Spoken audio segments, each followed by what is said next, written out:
লাইভে আসতে দেরি হয়ে গেল, কারণ আপনারা জানেন যে ফেসবুক ডাউন ছিল, সঙ্গে ইনস্টাগ্রামও ডাউন ছিল। যারা করেন, আমি করি না, কিন্তু এসব খবর তো পাওয়াই যায়। তবে অনেকের ফেসবুকই মানে প্রায় সবারই আধ ঘন্টা আগেই ঠিক হয়ে গেছে, আমি যতদূর জানি।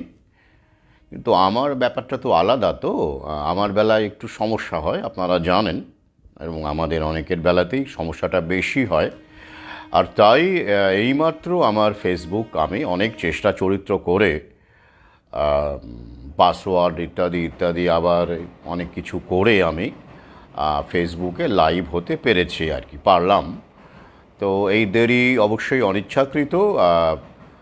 যদিও আমি কফি হাউস থেকে ফিরছিলাম, কলেজ স্ট্রিট গিয়েছিলাম, এসেছিলেন কেউ কেউ, কথা হলো, আমি ফিরেই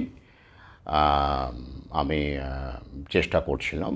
তো চেষ্টা শুরু হয়ে গিয়েছিল পথেই, কারণ 10টায় সময় বলেছি, কিন্তু ফেসবুকের প্রবলেম এবং পাশাপাশি আমার প্রোফাইলের উপরে যে ওদের একটা সুনজর আছে, সেই কারণেই একটু দেরিটা বেশি হলো। যাই হোক, আজকের লাইভের বিষয়, অনেকেই আবার ফোন করা শুরু করেছেন। ওই যে পোলিও ভ্যাকসিন আবার দেওয়া শুরু হয়েছে, আপনারা জানেন এটা রুটিন ইমিউনাইজেশন প্রোগ্রামের মধ্যে পড়ে। বিশেষ করে গ্রামগঞ্জ থেকে যেখানে স্বাস্থ্যকর্মীদের সক্রিয়তা বেশি, আশা কর্মীদের সক্রিয়তা বেশি, সেখান থেকেই ফোনগুলো আসছে।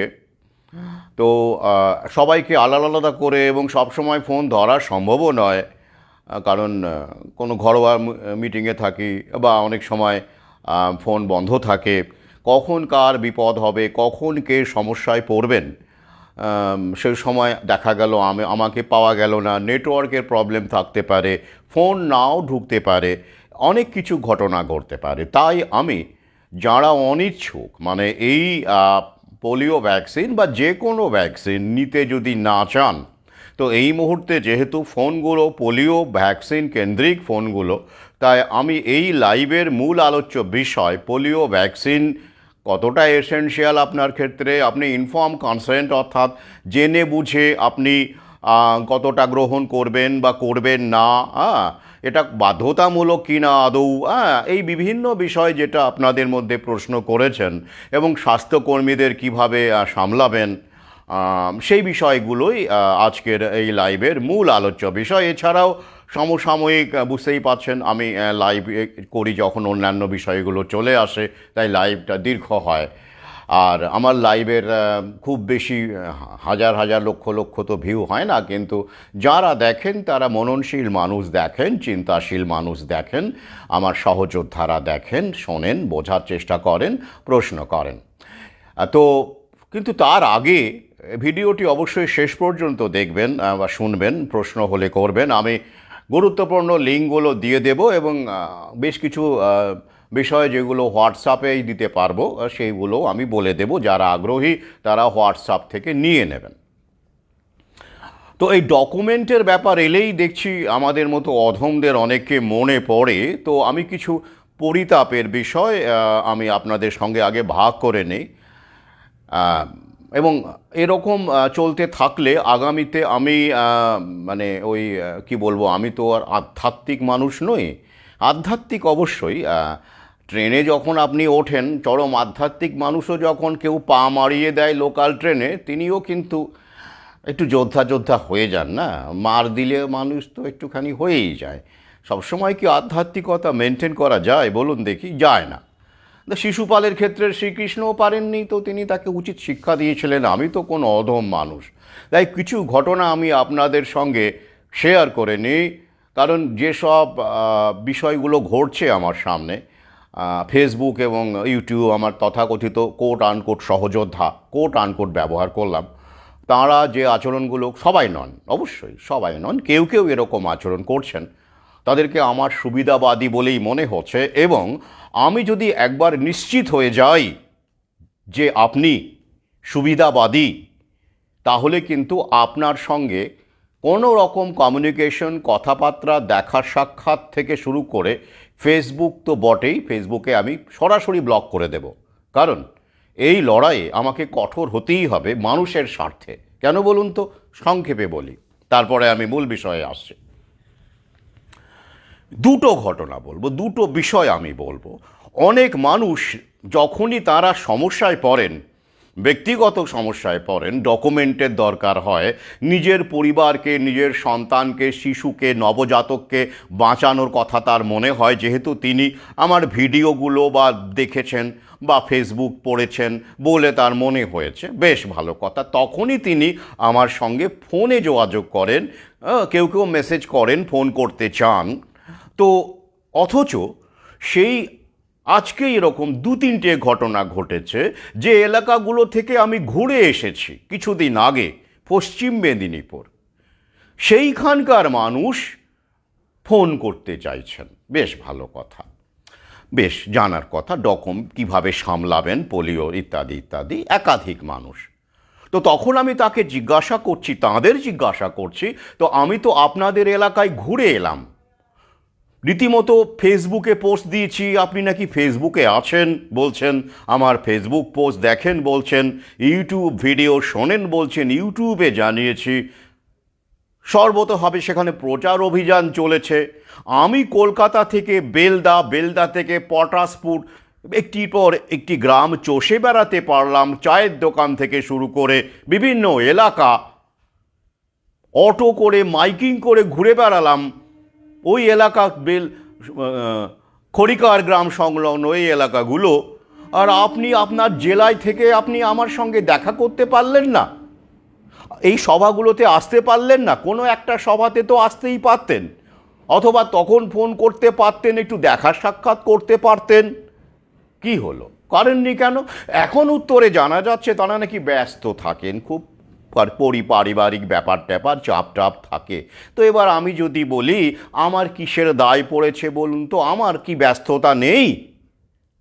পথে আসুন, এটা আমার একার লড়াই নয়, আপনাদের প্রত্যেকের লড়াই। এটা গণ আন্দোলনের রূপ দিতে হবে, আমি বারবার করে বলি। শুধু নিজের স্বার্থে যখন ঘা পড়বে তখন আপনি খোঁজটি নেবেন, আর আপনার জেলায় গেলে, আপনার এলাকায় গেলে মুখোমুখি হওয়ার সৌজন্যটা দেখাবেন না। এটা কী রকমের মানসিকতা বলুন দেখি? এটা তো ভদ্রনোকের মানসিকতা, যা আমি বারবার করে, যে শ্রেণীটি সম্পর্কে আমি বারবার করে বলি। আমরা কিন্তু সবাই ভদ্রনোকই ছিলাম, সেইখান থেকে আস্তে আস্তে বেরিয়ে আসার চেষ্টা করছি, ভাগ করে সবাইকে নিয়ে, সমষ্টি চিন্তা নিয়ে বাঁচার চেষ্টা করছি, তাই তো? কিন্তু এখনও যদি আপনারা সেই বোধে উপনীত হতে না পারেন, তাহলে কি করব? একবার দেখব, দুবার দেখব, তিনবার দেখব, চারবার দেখব, তারপর ওই শিশুপালের মতো ঘচাং, সমস্ত কমিউনিকেশন বন্ধ। হ্যাঁ, আমি বলেছি, আমি তো আধ্যাত্মিক মানুষ নই, আমি যোদ্ধা। ইহজগতের লড়াইটা যুদ্ধের মতো করেই করতে হয়, যোদ্ধার মতো করেই করতে হয়। পরলোকের ভাবনাটা আলাদা। ইহলোকেতেই লড়াইটা হচ্ছে, ভ্যাকসিনটা পরলোকে দেওয়া হচ্ছে না, ইহলোকে দেওয়া হচ্ছে। তো তাই ইহলোকের মতো করেই আমাকে লড়াইটা লড়তে হবে। আর ইহলোকেই যে পন্থা অবলম্বন করা উচিত, শিশুপালের ক্ষেত্রে শ্রীকৃষ্ণ সেই পন্থাই অবলম্বন করেছিলেন। তো ভার্চুয়ালি, আপনি যদি ভার্চুয়ালি থাকেন, তো ভার্চুয়ালি ব্লক করা মানে ওই বধ করা, ওইটাই করতে বাধ্য হব। তবে নিশ্চিত হওয়ার পর, এমনি নয়, আমি অবশ্যই সুযোগ দিই। একটা দিক গেল। আবার অনুরোধ করছি, এরপরে আমি আরও বিভিন্ন জেলায় যাব, এরপরে উত্তরবঙ্গে যাওয়ার কথা রয়েছে, আরও অনেক জায়গায় যাওয়ার কথা রয়েছে। আমি ফেসবুকে পোস্ট দিই, ইউটিউবে জানাই। তারপরে সেখান থেকে ঘুরে আসার পরে যদি আমি দেখি আপনারা কেউ ফোন করছেন, ওখানে দেখা করলেন না, সভায় গেলেন না, ফোন করে ডকুমেন্ট চাইছেন, হ্যাঁ ওই তো আবার ভোটের পর এইচপিভি দেওয়া হবে, হ্যাঁ 9 থেকে 14 বছর বয়সী, বা এই যে পোলিও ড্রাইভ আবার শুরু হয়েছে, আবার পোলিও তো রুটিন ইমিউনাইজেশন প্রোগ্রাম, হ্যাঁ আপনাদের আবার মনে হবে, তখন আপনারা ফোন করলে কিন্তু বুঝতেই পাচ্ছেন, আশা করি অপ্রীতিকর উত্তর আপনারা চাইবেন না। আমি কিন্তু বারবার করে বলি আপনাদের কি করণীয় সেটা মাথায় রাখুন। শুধু নিজের পরিবারকে সুরক্ষিত করলে আপনারা বাঁচতে পারবেন না, আশপাশের মানুষকে সজাগ করতে হবে, কমিউনিটি বিল্ড আপ করতে হবে। কতবার করে বলি, কিভাবে পারবেন না তার উদাহরণ আমি আজকের ভিডিওতেই বলবো। শিরদাঁড়ায় শীতল স্রোত নেমে যাবে। আগে হ্যাঁ, ব্যাপারটা কোন পর্যায়ে যেতে পারে এ একটা দিক গেল। এলাকায় দেখুন আমি কোথায় কোথায় যাচ্ছি, সভায় আসুন, কথা বলুন। আর যদি সভার সময়ে আপনার একান্ত জরুরি কাজ, সারা বছর তো কাজ করেন না, হ্যাঁ, এবারে কিন্তু অনেকেই এই যে আমি গিয়েছিলাম কুড়িগ্রামে ছিলাম বেলদায়, সেখানে কিন্তু অনেক মানুষ তাদের সেই দিনের কাজ বন্ধ রেখে সক্রিয়ভাবে কাজ করেছিলেন, তাই সভাটা হওয়া সম্ভব হয়েছিল, তাই তো? একদিন একটুখানি ওটা নিজের জন্যই তো করছেন, ধরে নিন না কেন, এটা মাথায় রাখবেন। কোন এলাকায় যাচ্ছি খেয়াল রাখবেন। আর কি, অনলাইনে ফেসবুকে আমি দেখতে পাচ্ছি তথাকথিত অনেক সহযোদ্ধা, তারা আমার বন্ধু তালিকায় আছেন, কখনো দেখা সাক্ষাৎ হয়নি, দেখা করবেন করবেন ভেবেও আর দেখা করে উঠতে পারেননি, কোনো সেমিনারে আসেননি, কোনো পথে নামার গল্প নেই, বইমেলাতেও কখনো আসেননি। তো তারা খুব আমাকে খুব কাছের বলে মনে করেন। হোয়াটসঅ্যাপে বা হোয়াটসঅ্যাপ নাম্বার তো আমার পাওয়া খুবই সোজা, মাঝে মাঝেই শেয়ার করি। ইনবক্সে তারা বেশ বলেন যে আমি নাকি দারুণ দুর্দান্ত কিছু করছি সমাজের জন্য, যদিও তাদের আমার কাছে আসা বা আমার সঙ্গে দেখা করা বা বইপত্র পড়া তো দূরের কথা, তাদের সেসব মনে হয়নি। তো তারা কি করছেন, আমার বিভিন্ন স্ট্যাটাসকে একটু এদিক ওদিক করে নিজেদের ওয়ালে পোস্ট করছেন। বেশ ভালো কথা, আমি তো বলেছি করুন, সমাজ সচেতন হোক, নিজের বলে চালাচ্ছেন। তারপরে কি ঘটছে বলুন তো, যে কারণে আমার মাথাটা আমার গরম হয়ে গেছে একটুখানি, কিছু মনে করবেন না, মার্জনা করবেন।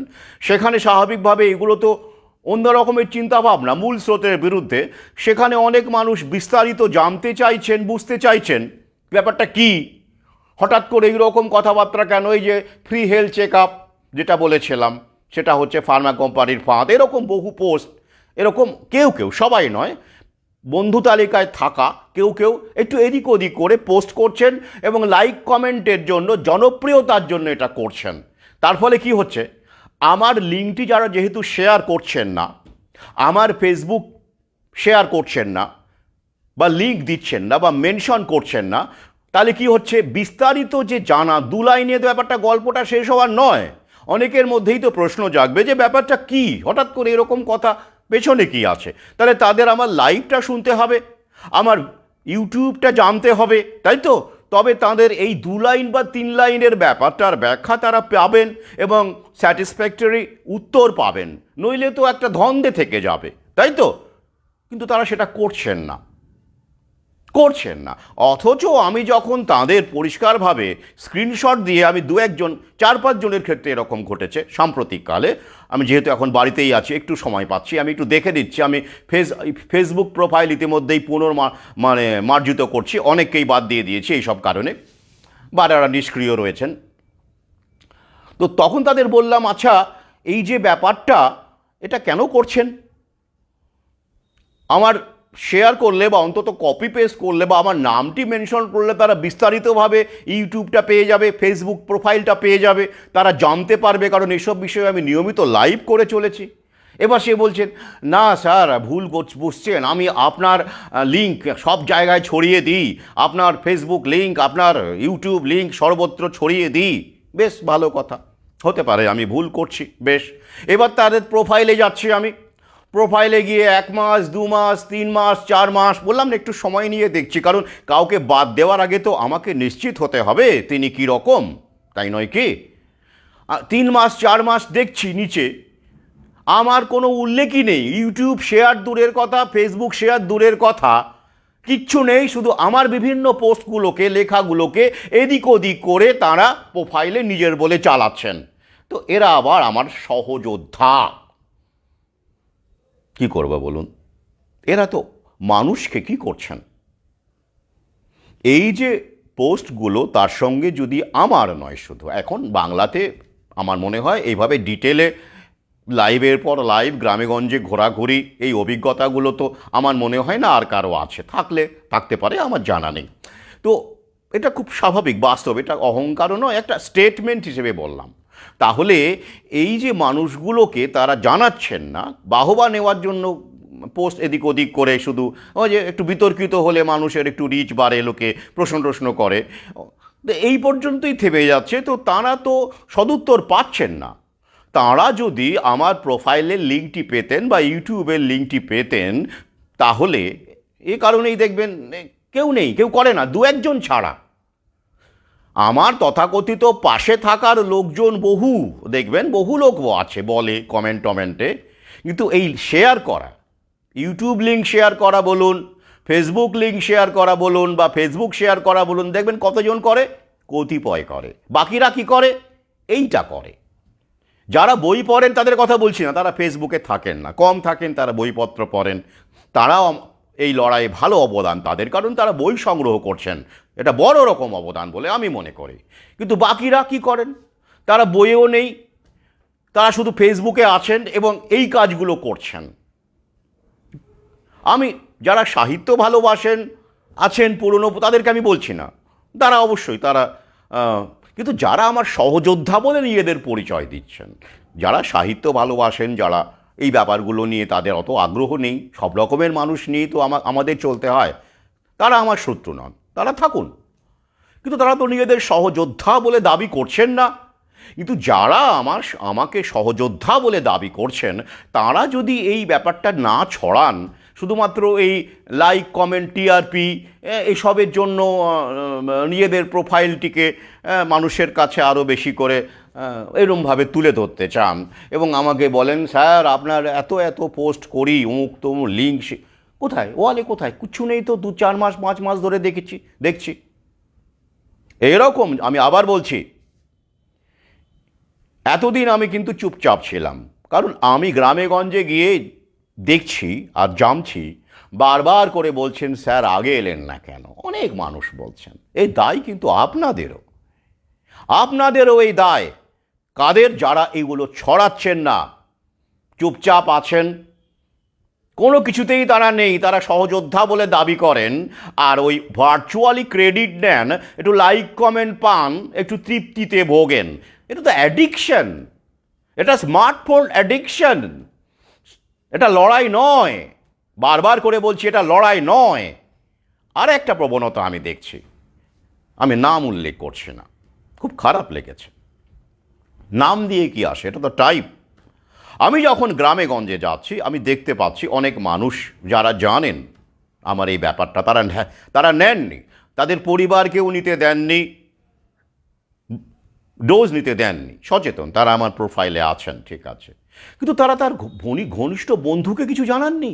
ভাবতে পারেন, দেখা হয় সহপাঠী বা পাড়া প্রতিবেশী, দূরের কথা, বন্ধুবান্ধব, সতীর্থ, স্কুল কলেজের বন্ধু এখনও যোগাযোগ আছে, তাদেরকে কিছুই বলেননি। এ কীরকম লড়াই হচ্ছে বলুন দেখি?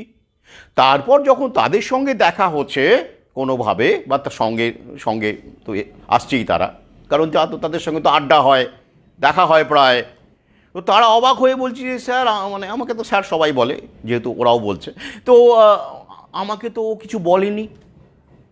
আমি অবাক হয়ে গেলাম, তাহলে কি তুমি? হ্যাঁ স্যার, আমি তো নিয়ে নিয়েছি, আমাকে তো কিছু বলেনি। তারপরে তর্ক লেগে গেছে, তখন জানা গেল নেওয়ার পরে ওকে নাকি বলেছে। তো কি হলো নেওয়ার পরে বলে?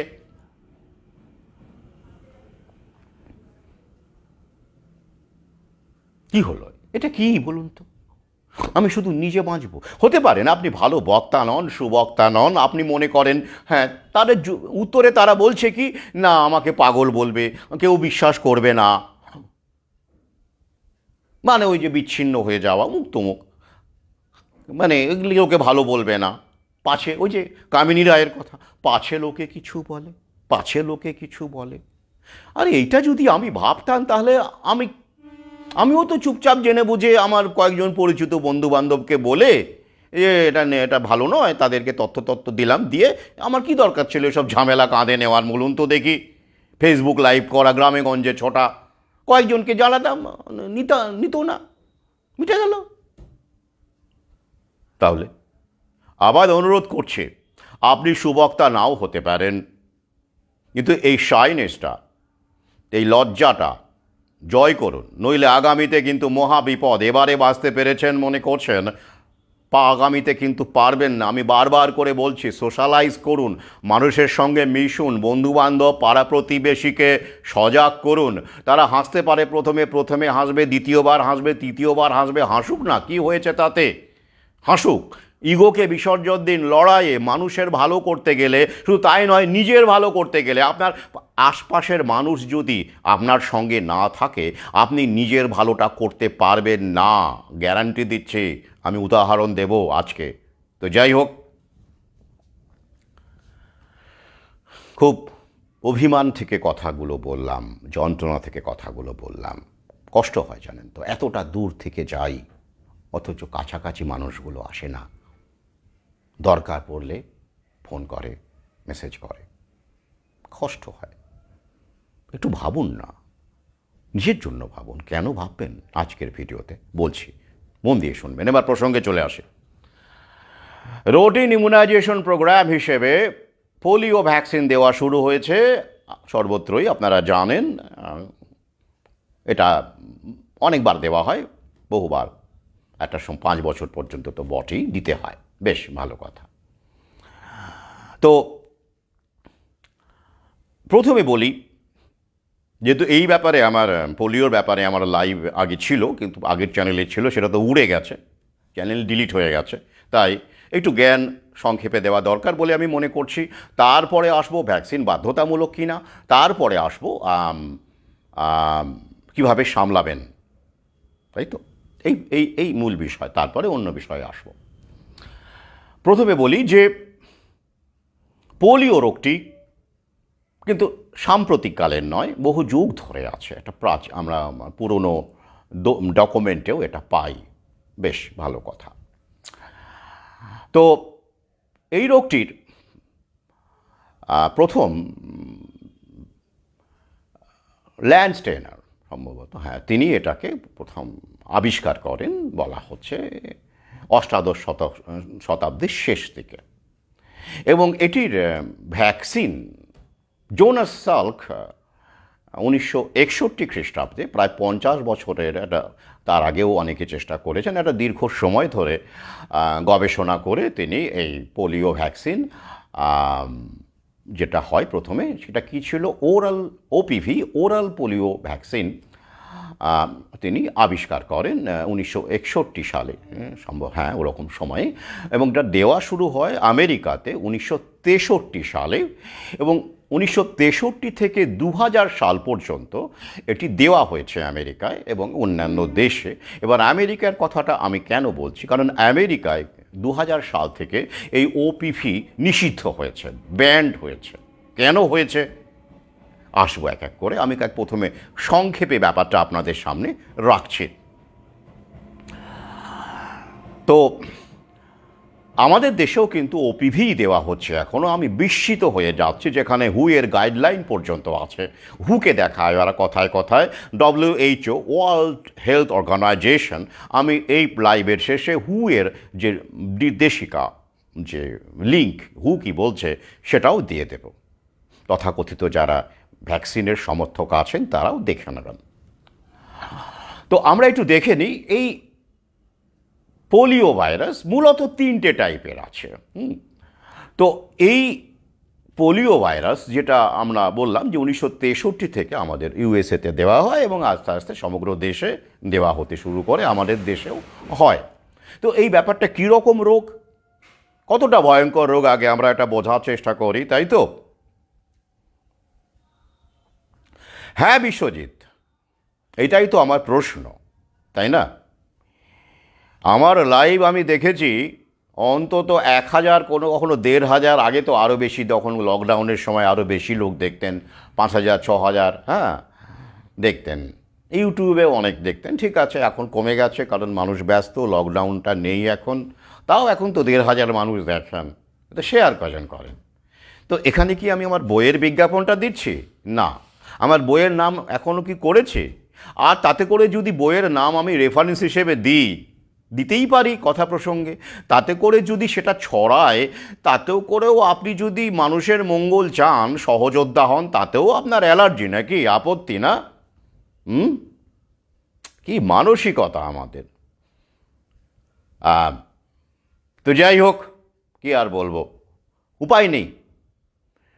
কারণ এই লড়াই আমাকে কঠোর হতে হবে। আমি ইতিমধ্যেই সিদ্ধান্ত নিয়ে নিয়েছি। আমি এই কারণে বাড়িতে রয়েছে, আমি দেখছি প্রোফাইলগুলো যারা আমার সঙ্গে রয়েছেন, বিশেষ করে যারা সহযোদ্ধা বলে দাবি করছেন, তাদের পেজগুলো আমি দেখছি, প্রোফাইলগুলো দেখছি, কি করছেন তারা। আমি বারবার করে আমি যেটা ফিল করছি, যারা আমার পাশে আছেন বলে, খুব আমার নয়, আমার মানে আমার লড়াইয়ের পাশে, কি লড়াই সেটা দেখতেই পাচ্ছেন, লাইভ করছি, তাদের 10% ইনফ্যাক্ট আমার সত্যিকারের পাশে আছেন। Only 10% of people who claim that, who are with me and my thoughts, my struggle. হ্যাঁ, তো সুতরাং সাহিত্যপ্রেমী বা পুরনো পরিচিত বন্ধু বান্ধব বাদ দিয়ে, সবাই তো আর আমার প্রোফাইলে এমন নয় যে সবাইকেই আমার ভ্যাকসিনের বিরুদ্ধে লড়াই করতে হবে, তাহলে তো আমি হয়ে গেলাম তথাকথিত অন্ধের দলেই পড়ে গেলাম না। কিন্তু যারা এই উদ্দেশ্যে আমার প্রোফাইলে আছেন এবং তারা এই সব করছেন বলেই এসেছেন, ইনবক্সেও কথা বলছেন, যোগাযোগ রাখছেন যে স্যার আমরা লড়াই করছি ইত্যাদি ইত্যাদি, তাদের আমি একটু দেখে নিতে চাইছি। তারা আমার বইয়ের পাঠক কিনা, অথবা তারা অফলাইনে কতটা কাজ করছেন, অনলাইনে কি করছেন, আমার আমার কথা, আমার প্রোফাইল লিঙ্ক শেয়ার করছেন কিনা সেটাও বড় কথা নয়। তারা যদি তাদের মতো করে ভালো কাজ করতে পারেন, সেটাও আমি জেনে নেওয়ার চেষ্টা করব। হতেই পারে তারা অফলাইনে প্রচুর কাজ করছেন। আশপাশের মানুষ, আমার এখন যথেষ্ট নেটওয়ার্ক, চারদিকে আমার পরিচিত মানুষ, খোঁজ নিলেই পারবো কে কী কোথায় কী কাজ করছে, তাই নয় কি? এটা দেখে নিয়ে আমি আমার বন্ধু তালিকাকে পরিমার্জন করার পথে নেমেছি। এই সমস্ত ফ্যাক্টরগুলো আমি দেখছি। এটা শুধু আমার স্বার্থ নয়, আগামীর স্বার্থে। কারণ সুবিধাবাদী মানুষকে বাদ দিতে হবে। শত্রুকে সহজে চেনা চায়, আমি তো সহজেই চিনতে পারি শত্রুটাকে। কিন্তু নিজেদের মধ্যে থাকা সুবিধাবাদী মানুষ, তারা অনেক বেশি বড় বিপদ বলে আমি মনে করি, আমার ধারণা তাই। আবার বলছি, অনুরোধ করছি, যদি আপনি মনে করেন আমি ঠিক কাজ করছি, আমার কথাগুলো ঠিক, তাহলে ছড়িয়ে দিন। আর যদি মনে করেন আপনি শুধু শুনবেন আর নিজের পরিবারের মঙ্গল করবেন, আর কোথাও কিছু করবেন না, ওটাই চালিয়ে যাবেন, তাহলে আমি কিন্তু আমার মতো করে সিদ্ধান্ত নেব। সে অধিকার আছে। আপনার ফ্রেন্ড লিস্ট কী রাখবেন না রাখবেন, সে অধিকার যেমন আপনার আছে, আমার ফ্রেন্ড লিস্টে কাকে রাখবো না রাখবো সে অধিকারও আমার আছে। বোঝাতে পেরেছি? এবার প্রসঙ্গে চলে আসে। হ্যাঁ সুমন চক্রবর্তী, এ লড়াই আমাদের লড়াই, এটা আমাদের বুঝতে হবে। কেন আমাদের লড়াই, আসবো শেষ অংশ অবধি শুনবেন। বললাম না, শিরদাঁড়ায় শীতল স্রোত নেমে আসবে। কেন আমি বারবার করে সতর্ক করি আপনাদের, কমিউনিটি বিল্ড আপ করুন, আশপাশের মানুষকে বলুন, প্রতিবেশীকে বলুন, পাগলভাবে ভাবুক। 2 দিন পাগল ভাববে, 3 দিন ভাববে, 4 দিনের দিন তারা নিজেরা ভাবতে বাধ্য হবে। আমার অভিজ্ঞতা, আরও অনেক কথা বলবো আমি, আগে এই মূল বিষয়টি শেষ করে নিই। তাহলে এই ভাইরাসটি কতটা বিপজ্জনক? মূলত 3টি ভ্যারিয়েন্ট বা আছে আর কি, কিসম বলা হয় যাকে। যেমন এই যে ডেঙ্গুর 4টি ক্ষেত্রে বলা হয়, পোলিওর ক্ষেত্রে 3টি মূলত বলা হয়, যেটা মানুষকে, যা শুধু মানুষেরই হয়, অন্য জন্তু জানোয়ারের হয় না। এটা শুধু মানুষকেই ইনফেক্ট করে। বেশ ভালো কথা। তো এটা কীরকম? এই রোগটি 70 থেকে 75, কোনো কোনো স্টাডিতে 80% উপসর্গহীন, অর্থাৎ পোলিও ভাইরাসে শিশুরা যখন ইনফেক্টেড হয়, তখন 80% ক্ষেত্রেই তার কোনো রকম সিমটম দেখা যায় না। অর্থাৎ কোন ক্ষেত্রে 80%? যাদের ইমিউনিটি স্বাভাবিক আছে, মানে স্বাভাবিক, যেটা প্রকৃতি প্রদত্ত ইমিউনিটি। বেশ, বাকি ক্ষেত্রে কি হয়?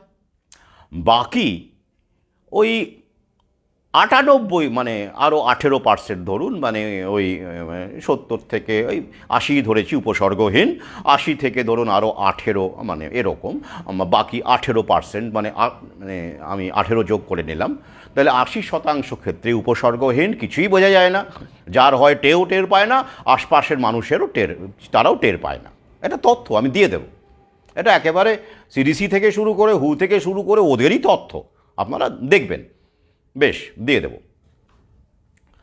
তো এবার বাকি 18% অর্থাৎ কত হলো, 98 হলো, তাদের মধ্যে কোনো কোনো ক্ষেত্রে একটু গলা ব্যথা হতে পারে, থ্রোট সোর হতে পারে, বা জ্বর হতে পারে, বা এরকম কিছু কিছু হতে পারে, এবং সেটাও মিলিয়ে যেতে পারে, এবং সেটাও নিজে থেকেই ঠিক হয়ে যায়। এমন নয় যে তার জন্য ওষুধ লাগে, মেডিকেশন লাগে, শরীরের ইমিউন সিস্টেম যেটা সেটা নিজেরাই সামলে নিতে পারে। বেশ ভালো কথা। এইবার কি হচ্ছে, বাকি এইবার যারা ধরুন যারা ইনফেক্টেড হলো, এই যে যাদের একটু উপসর্গ বোঝা গেল, তাদের 1%-এরও কম ক্ষেত্রে, 1%-এরও কম ক্ষেত্রে এই প্যারালাইসিস যেটাকে বলে, আপনারা দেখবেন পোলিওতে বিকলাঙ্গ হয়ে গেছে, এরকম তো দেখেছেন, হয়েছে, অস্বীকার করে তো লাভ নেই, এটা তথ্য, হয়েছে। কিন্তু কত শতাংশ আসছে, 1%-এরও কম তাদের এই হাত পা বলুন এইগুলোর ক্ষেত্রে একটা ফ্যাক্সিড যেটাকে বলে আর কি, আমি মেডিকেল টার্মটা বলছি না, তো দরকার নেই, মূল বিষয়টাকে আসুন, সেটা হতে পারে, অর্থাৎ অসাড় হয়ে যাওয়া অঙ্গ প্রত্যঙ্গ। কিন্তু মজার কথা কি, সেটাও দেখা যাচ্ছে বেশিরভাগ ক্ষেত্রেই 9 মাস, 8 থেকে খুব বেশি হলে 9 মাস, তার মধ্যে ওটাও ঠিক হয়ে যায়। অর্থাৎ ভাবতে পারেন এই যে প্যারালাইটিক যে যা ব্যাপারটা ঘটছে, পক্ষাঘাত টাইপের ঘটছে, সেটাও কিন্তু রিভার্সেবল, অর্থাৎ ঠিক হয়ে যাচ্ছে অনেকের ক্ষেত্রেই। কিন্তু ওই 0.001 এই রকম একটা পার্সেন্টেজ ওভারঅল যদি আমরা ধরি, সেই ক্ষেত্রে দেখা যাচ্ছে যে সেটা রিভার্সেবল, রিভার্স করছে না, মানে ইরিভার্সেবল হয়ে যাচ্ছে, অর্থাৎ ওই যে পার্মানেন্ট পক্ষাঘাত হয়ে যাচ্ছে। বোঝাতে পেরেছি? অর্থাৎ ওই 0.01 এরকম একটা পার্সেন্টেজের ক্ষেত্রে এটা ঘটছে ওভারঅল যদি আমরা ধরি, তাই তো? আচ্ছা, বেশ। এবারে প্রশ্ন করুন, তাহলে এই যে একটা মিনিস্কিউল পার্সেন্টেজ যাদের মধ্যে এটা ঘটছে, কেন ঘটছে? পরিষ্কারভাবে বলা, ওরাই বলেছে, ইমিউনো কম্প্রোমাইজড, মানে যাদের ইমিউন সিস্টেম অত্যন্ত দুর্বল, অপুষ্টিতে ভোগা, বা জন্মগত কোনো সমস্যা, অনেক সময় দেখবেন জন্মগতভাবে, বা দেখবেন অনেক বাচ্চা হয়তো ঠিকঠাকভাবে মানে সময়ের আগে প্রিম্যাচিওর বেবি হয়ে যেতে পারে, বা জন্মগতভাবে কোনো ডিফেক্ট নিয়ে, বা ইমিউন সাপ্রেসড হয়ে জন্মাতেই পারে। এই রকম ক্ষেত্রেই কিন্তু ওই যে বিরল বলা হচ্ছে, এবং এই বিরলের ক্ষেত্রে, বিরলতম ক্ষেত্রে কারো কারো মৃত্যুও হতে পারে বলা হয়েছে, তাই তো? তাহলে কাদের হচ্ছে এটা? যাদের ইমিউন সিস্টেম কম্প্রোমাইজড জন্মগতভাবে বলতে গেলে, বা অপুষ্টির কারণে, মারাত্মক অপুষ্টির কারণে, মানে জানেন তো মানুষের শরীরে এই যে অপুষ্টি থেকে টিউবাকুলোসিস হতো, ওই যে আমরা দেখতাম এক সময় গরিব মানুষের রাজরোগ বলা হতো, যে কিডস টিউবাকুলোসিসে মারা গেছিলেন, সুকান্ত মারা গেছেন, কেন? গরিব ঘরের দেখবেন। কিন্তু এখন দেখবেন গরিব বড় লোক মানে না, এখন এমডিআর টিবি হচ্ছে, মাল্টি ড্রাগ রেজিস্ট্যান্ট টিবি। প্রতিদিন আমাদের দেশে 1200 থেকে 1500 মানুষ এই যক্ষা রোগে মারা যাচ্ছে, অথচ জন্মসূত্রে, জন্মের সঙ্গে সঙ্গে প্রথম যে ভ্যাকসিনটি দেওয়া হয় তার নাম বিসিজি ভ্যাকসিন, তো যেটা যক্ষার ভ্যাকসিন। তাহলে এবার প্রশ্ন করুন, এত 1980-র দশক বা ওই সময় থেকে যে সদ্যজাত শিশুকে প্রথম যে ভ্যাকসিন বিসিজি দেওয়া হয়েছে, তার ফলে কেন আরও মানে গরিব মানুষ ছাড়াও যারা পুষ্টিকর খাদ্য খান, মধ্যবিত্ত শ্রেণী, তাদের মধ্যেও কেন এই টিবি যক্ষা রোগের প্রাদুর্ভাব বা দেখা যাচ্ছে? হুয়ের ডকুমেন্ট অনুসারে এটা পৃথিবীতে এখন সবচেয়ে বড় মহামারী, কিন্তু বেশি লোক মারা যায় বলে। আগে হ্যাঁ, করোনায় আর কি মরেছে, করোনা তো ট্রিটমেন্ট প্রোটোকলে গেছে, এটা আপনারা জানেন। তাহলে প্রশ্ন করবেন না যে ভ্যাকসিনটি জন্মের সঙ্গে সঙ্গে দেওয়া হচ্ছে সেই রোগটি কেন বাড়লো, আগে তো এত ছিল না? প্রশ্ন করুন। আমি বিসিজির ওপরে একটি ভিডিও করেছিলাম, ইউটিউবে ছিল, ইউটিউবে দেওয়া মাত্র ওটা স্ট্রাইক মারে এবং সেই চ্যানেলটি এখন আর নেই। তবে ভিডিওটি কিন্তু আমার কাছে আছে, পাওয়া গেছে। দেওয়া যাবে কি না, ইউটিউবে তো আর দেওয়া যাবে না, কিছু মানুষের কাছে তো পৌঁছতে পারছি, দেখি ফেসবুকে দেওয়া যায় কি না। তো যাই হোক, তাহলে প্রশ্ন একটা, তাই এখন ওরা বলছে বড়দের জন্য যা ভ্যাকসিন আসছে, না ছোটদের দিয়ে এত বছর ধরে দশকের পর দশক দিয়েও কোনো তাহলে লাভ হলো না, বরং বেড়ে গেল। তথ্য তো তাই বলছে, মাল্টি ড্রাগ রেজিস্ট্যান্ট হয়ে গেল, অর্থাৎ ব্যাক তখন আর কি বলুন তো, ওই ফার্স্ট লাইন অ্যান্টিবায়োটিক্সগুলো আর কাজ করছে না এই এমডিআর টিবির ক্ষেত্রে, পাওয়ারফুল অ্যান্টিবায়োটিকেও কাজ হচ্ছে না, লেটেস্ট খবর আছে। আর ওরা তো এখন অ্যান্টিবায়োটিক বানাবে না, কারণ অ্যান্টিবায়োটিক তো সবার লাগে না, ইউনিভার্সাল কি ভ্যাকসিন সবাইকে চোখ বুজে দিয়ে দেওয়া যায় তো ওদের মতে, তো সেটাই করছে। তাই যক্ষা রোগের সাবালকদের জন্য ভ্যাকসিন আসছে, কি এবার দুয়ে চারটা করে নিন, আমি তো আর কি বলবো, বাকিটা আপনাদের ভাবার জন্যও তো কিছু রাখতে হবে, তাই না? যাই হোক, এবার তাহলে প্রশ্ন করুন, যেটা ওরা বলছে যে ইমিউনোসাপ্রেস যারা, তাদের ক্ষেত্রেই এই পক্ষাঘাতের মতো পরিস্থিতি তৈরি হচ্ছে, তাই তো? পোলিওমাইটিস যেটাকে বলা হচ্ছে, সংক্ষেপে আমি বললাম। তো তো এবার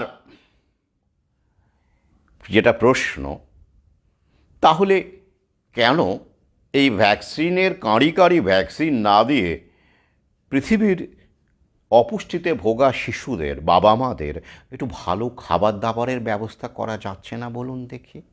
আমি পোলাও কালিয়ার কথা বলছি না, একটু পুষ্টিকর খাদ্য, শাকসবজি, সেটাও তো পায় না মানুষ, তাই না? তাই তো?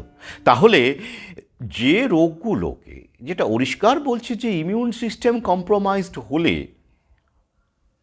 এটা হতে পারে, খুব মিনিস্কিউল তথ্য দেখে নেবেন, তো তার জন্য সবাইকে এক ধারসে আপনি ভ্যাকসিন দিয়ে দিচ্ছেন, তার জন্য তো প্রচুর খরচ হচ্ছে না? এত ভ্যাকসিন বানাতে কি কম খরচা হয়? সরকারকে সেই জনগণের ট্যাক্সের টাকা দিয়ে সেই ভ্যাকসিনটা কিনতে হচ্ছে। এই করোনা ভ্যাকসিন যেমন কিনতে হয়েছে হাজার কোটি টাকা দিয়ে, সিরাম ইনস্টিটিউটের কাছে কিনতে হয়েছে, তো সব ভ্যাকসিনই তো কিনতে হচ্ছে। আর একটা করে ভ্যাকসিনকে আপনারা আনছেন আর ন্যাশনাল ইমিউনাইজেশন প্রোগ্রামে ঢুকিয়ে দিচ্ছেন, যাতে করে সরকার জনগণের কাছে খুব মহান হয় যে না, সরকার ফ্রিতে ভ্যাকসিন দেয়, আর ওরাও জনগণের টাকা, জনগণের ট্যাক্সের টাকায়, কষ্টার্জিত টাকা, জিএসটি বলুন, ইনকাম ট্যাক্স বলুন, সেইটা দিয়ে ফার্মা কোম্পানি বেশ বহাল তবিয়তে বিলিয়নিয়ারের পর বিলিয়নিয়ার প্রডিউস করে চলেছে। বাহ, কি সুন্দর সিস্টেম! তো তার বদলে যদি এই ইমিউন সিস্টেমকে, ন্যাচারাল ইমিউনিটিকে স্ট্রং করবার জন্য, যেটা প্রকৃতি আমাদের দিয়েছে, প্রকৃতি দত্ত ইমিউনিটি, তো সেইটাকে স্ট্রং করবার জন্য যদি পুষ্টিকর খাদ্যের যোগান দেওয়া হতো, তাহলে খরচটা কিন্তু অনেক কম পড়তো। মাননীয় অধিকর্তা কর্তৃপক্ষদেরকে বলি, তো কেন এটা আপনারা করছেন না? তাতে করে তো মানব মঙ্গল হয়, বাজার তৈরি হয় না। ওই যে বারবার বলি না, অসুস্থ করাটা ওদের লক্ষ্য, সুস্থ থাকাটা আপনার চ্যালেঞ্জ, তাই নয় কি? তো যাই হোক, তাহলে কি দাঁড়ালো? সেটা হলো না, মানে পুষ্টিকর খাদ্য দেওয়া হবে না। যে হারে ভাতা দেওয়া হবে তাতে করে কুকুর বেড়ালের সংস্থান হয় না। আর আপনারা কি ভাবেন বলুন? তাই তো বুঝতেই পারছেন কি হচ্ছে, আগামীতে কি হবে। তো যাই হোক, জীবিকার ব্যবস্থা না করে সুস্থ জীবিকার পৃথিবীতে যে এখন সম্পদ আছে, খনিজ সম্পদ, বনজ সম্পদ, প্রাণী সম্পদ, তাতে করে পৃথিবীর সব মানুষের জন্য যথেষ্ট, আমি দাবি নিয়ে বলছি, দায়িত্ব নিয়ে বলছি। কিন্তু ওই যে কিছু মানুষের অনেক বেশি চাই, ক্ষমতা চাই, রাজত্ব চাই, টোটাল কন্ট্রোল চাই, তাই তো? আগে দেশে একজনই রাজা ছিল, তাই তো? এখন দেশে কতজন বিলিয়নিয়ার ভাবুন দেখি। হ্যাঁ, আমাদের দেশেই তো প্রায় 150 বিলিয়নিয়ার, ভাবতে পারেন? তো তারা এইভাবেই তো তৈরি হচ্ছে। সেরাম ইনস্টিটিউটের মালিক আধার পুনাওয়ালাও একজন বিলিয়নিয়ার, তো কোনো সন্দেহ আছে? দেখে নেবেন তার সম্পত্তি কত বেড়েছে এই করোনা কালে, তাই তো? তাহলে সেটা হচ্ছে না, তাহলে কি হচ্ছে? জুনার সালকে যে ওপিভি অর্থাৎ ওরাল পোলিও ভ্যাকসিন, সেটা কি জিনিস? দেখবেন 2 রকমের ভ্যাকসিন আছে। একটা আইপিভি, ইনজেক্টেবল পোলিও ভ্যাকসিন, আর একটা হচ্ছে OPV, oral polio vaccine. Oral polio ভ্যাকসিনটা কি? যেটা মুখ খাওয়ানো হয় সরাসরি, এবং সেটা হচ্ছে উইকেন্ড বা অ্যাটুয়েনেটেড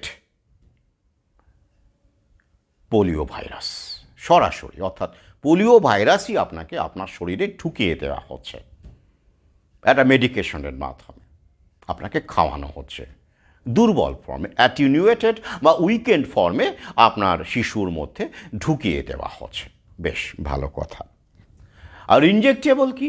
ইনজেকশনের মাধ্যমে, যেটা মৃতপ্রায়, মানে ওরকম নয়, যেটা ওরাল ক্ষেত্রে যে ধরনের ভাইরাস, যেটা উইকেন্ড কিন্তু জীবিত, লাইভ ভাইরাস, কিন্তু সেটা ইনজেক্টেবলের ক্ষেত্রে নয়, তাই তো? সেখানে কিন্তু বিপদটা নেই। কি বিপদ আসছে? এই কারণেই একটু সবিস্তারে বলার চেষ্টা করছি আপনাদের সামনে।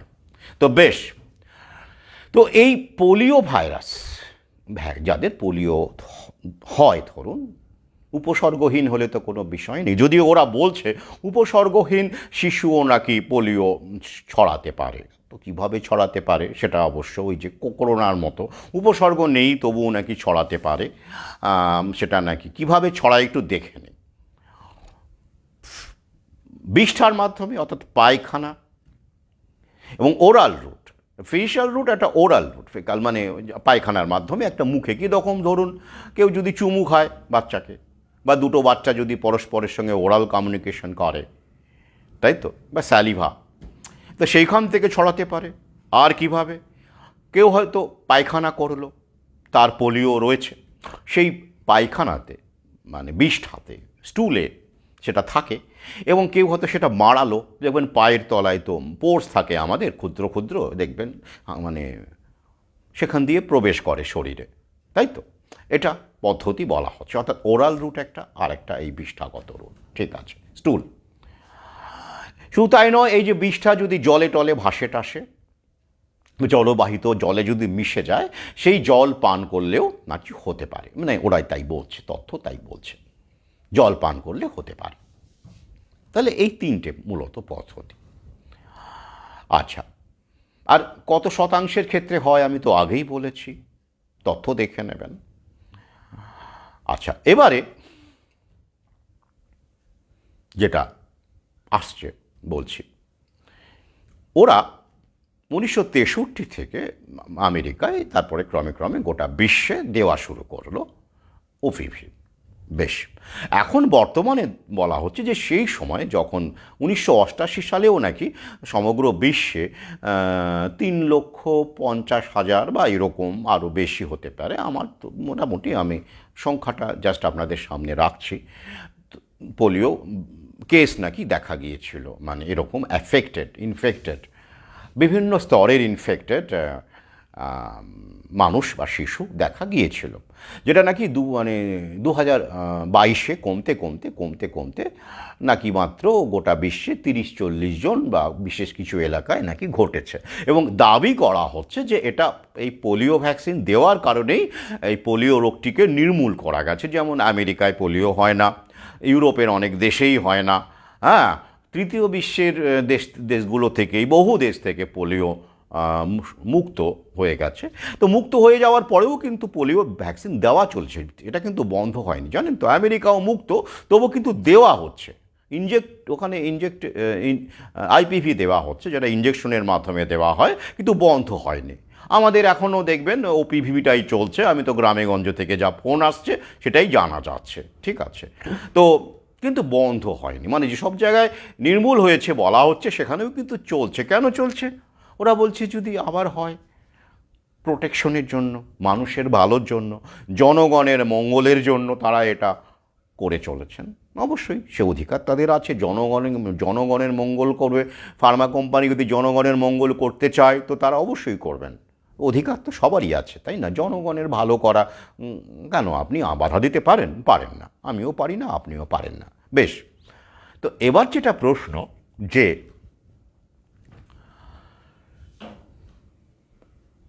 আরও গবেষণা যেটা বলছে যে এই যে ওরা দাবি করছে, এটা কিন্তু আমি আপনাদের ভাবার জন্য বলছি, বিশ্লেষণের সামনে রাখছি। ওরা বলছে যে ভ্যাকসিন দেওয়ার কারণেই পোলিও নির্মূল হয়েছে। দেখবেন এই তথ্যগুলো কিন্তু দেওয়া হয় ফেসবুকে বা অনেক জায়গায় ভার্চুয়ালি, বা অনেকেই বলবে এই যে পোলিও ভ্যাকসিন দেওয়ার ফলেই পোলিও নির্মূল হতে পেরেছে। ওরা তাই বলে, তাই তো, তথ্য তাই বলছে। কিন্তু বাস্তবে কিন্তু আবার অনেক গবেষণা সামনে আসছে। কি বলুন তো? অনেকে দাবি করছেন যে গ্রামেগঞ্জে আগে যে হারে 1988 সালে বা তারও আগে, যখন পোলিও ভ্যাকসিন দেওয়া শুরু হয়নি, তো সেই সময়ে যে হারে গ্রামেগঞ্জের মানুষ বা শহরেও পথে ঘাটে, জলে জঙ্গলে, মাঠে ঘাটে বিষ্ঠা ত্যাগ করত, অর্থাৎ এই প্রবণতা যেটা ছিল, বাস্তব তথ্য তাই বলে, সেটা কিন্তু এখন নেই প্রায়। এই কারণেই এই যে পোলিওর যে সংক্রমণটা, ইনফেকশনটা, যেটা ওই যে বললাম বিষ্ঠার মাধ্যমে, এবং সেই বিষ্ঠা জলে মেশা, তো এই সব কারণ মানে সেটা বন্ধ হয়ে গেছে, তাই পোলিও সংক্রমণ হচ্ছে না। এটা ভ্যাকসিনের কারণে হয়নি বলে এই গবেষণা কিন্তু দাবি করছে। অনেক চিকিৎসক কিন্তু দাবি করেন, যদিও এই দাবিগুলো আপনারা ইন্টারনেটে বা পাবেন না, না পাওয়ারই কথা। আমি আমার নিজস্ব বিশ্লেষণ শক্তি প্রয়োগ করে কথাটা বললাম। এটা কিন্তু একটু ভাবলেই বুঝবেন যে যেভাবে ইনফেকশনটা ছড়াতো বিষ্ঠার মাধ্যমে, সেই বিষ্ঠা ত্যাগের কিন্তু হার এখন প্রায় গ্রামেগঞ্জে দেখতে গেলে নেই। এটা স্যানিটেশনের ফলেই সম্ভব হয়েছে। এখন যদি বলেন হ্যাঁ সালে সভ্যতা কত ভালো, স্যানিটেশন প্রণালী উন্নত হয়েছে বলে পোলিও নির্মূল হয়েছে, তো আপনি সভ্যতার বিরুদ্ধে, তাহলে আমি সভ্যতার বিরুদ্ধে নই ভাই, আমি সভ্যতার পক্ষে। কিন্তু যে সভ্যতা বহুজন হিতায়, বহুজন সুখায়, অর্থাৎ যে সভ্যতা বহুজনের ভালো চায়, বহুজনের মঙ্গল চায়, আমি তার পক্ষে। আর তাই আমি কিন্তু এই সমস্ত কিছু বিরোধিতা করি না। আমার শরীরে আমি কি প্রবেশ করাবো সেটার বিরোধিতাই বেশি করে করি, তাই না? এই যে আমি এখন ফেসবুক ব্যবহার করছি, এটা তো এই system, online system, digital system, তাই না? ব্যবহার তো করছি না? তাহলে অর্থাৎ আমি ওই একটু পরমহংস হওয়ার চেষ্টা করি, জানেন তো, যদিও খুব কঠিন কাজ। অর্থাৎ দুধটা নেব, জলটা, মানে এখানে জল নয়, এখানে বিষটা ছেঁকে ফেলে দেবো আর কি, হ্যাঁ, এইটাই আমার উদ্দেশ্য। সুতরাং এই সভ্যতার সব কিছু ভালো দারুণ বলে মেনে নেব, বা অতীতের সব কিছু ভালো দারুণ ছিল, দারুণ মেনে নেব, তেমন আমি নই। আমি আপনাদের সামনে বাস্তবটাকে রাখি, তথ্যটাকে রাখি, এবং আপনাদের ভাবতে সাহায্য করি মাত্র, আর কিছুই নয়, তাই তো? তাহলে কেন বললাম এটা? এই যেমন ধরুন হরপ্পা মহেঞ্জোদারো যে স্যানিটেশন সিস্টেম ছিল, যেটা রোমেও পরবর্তীকালে ছিল না।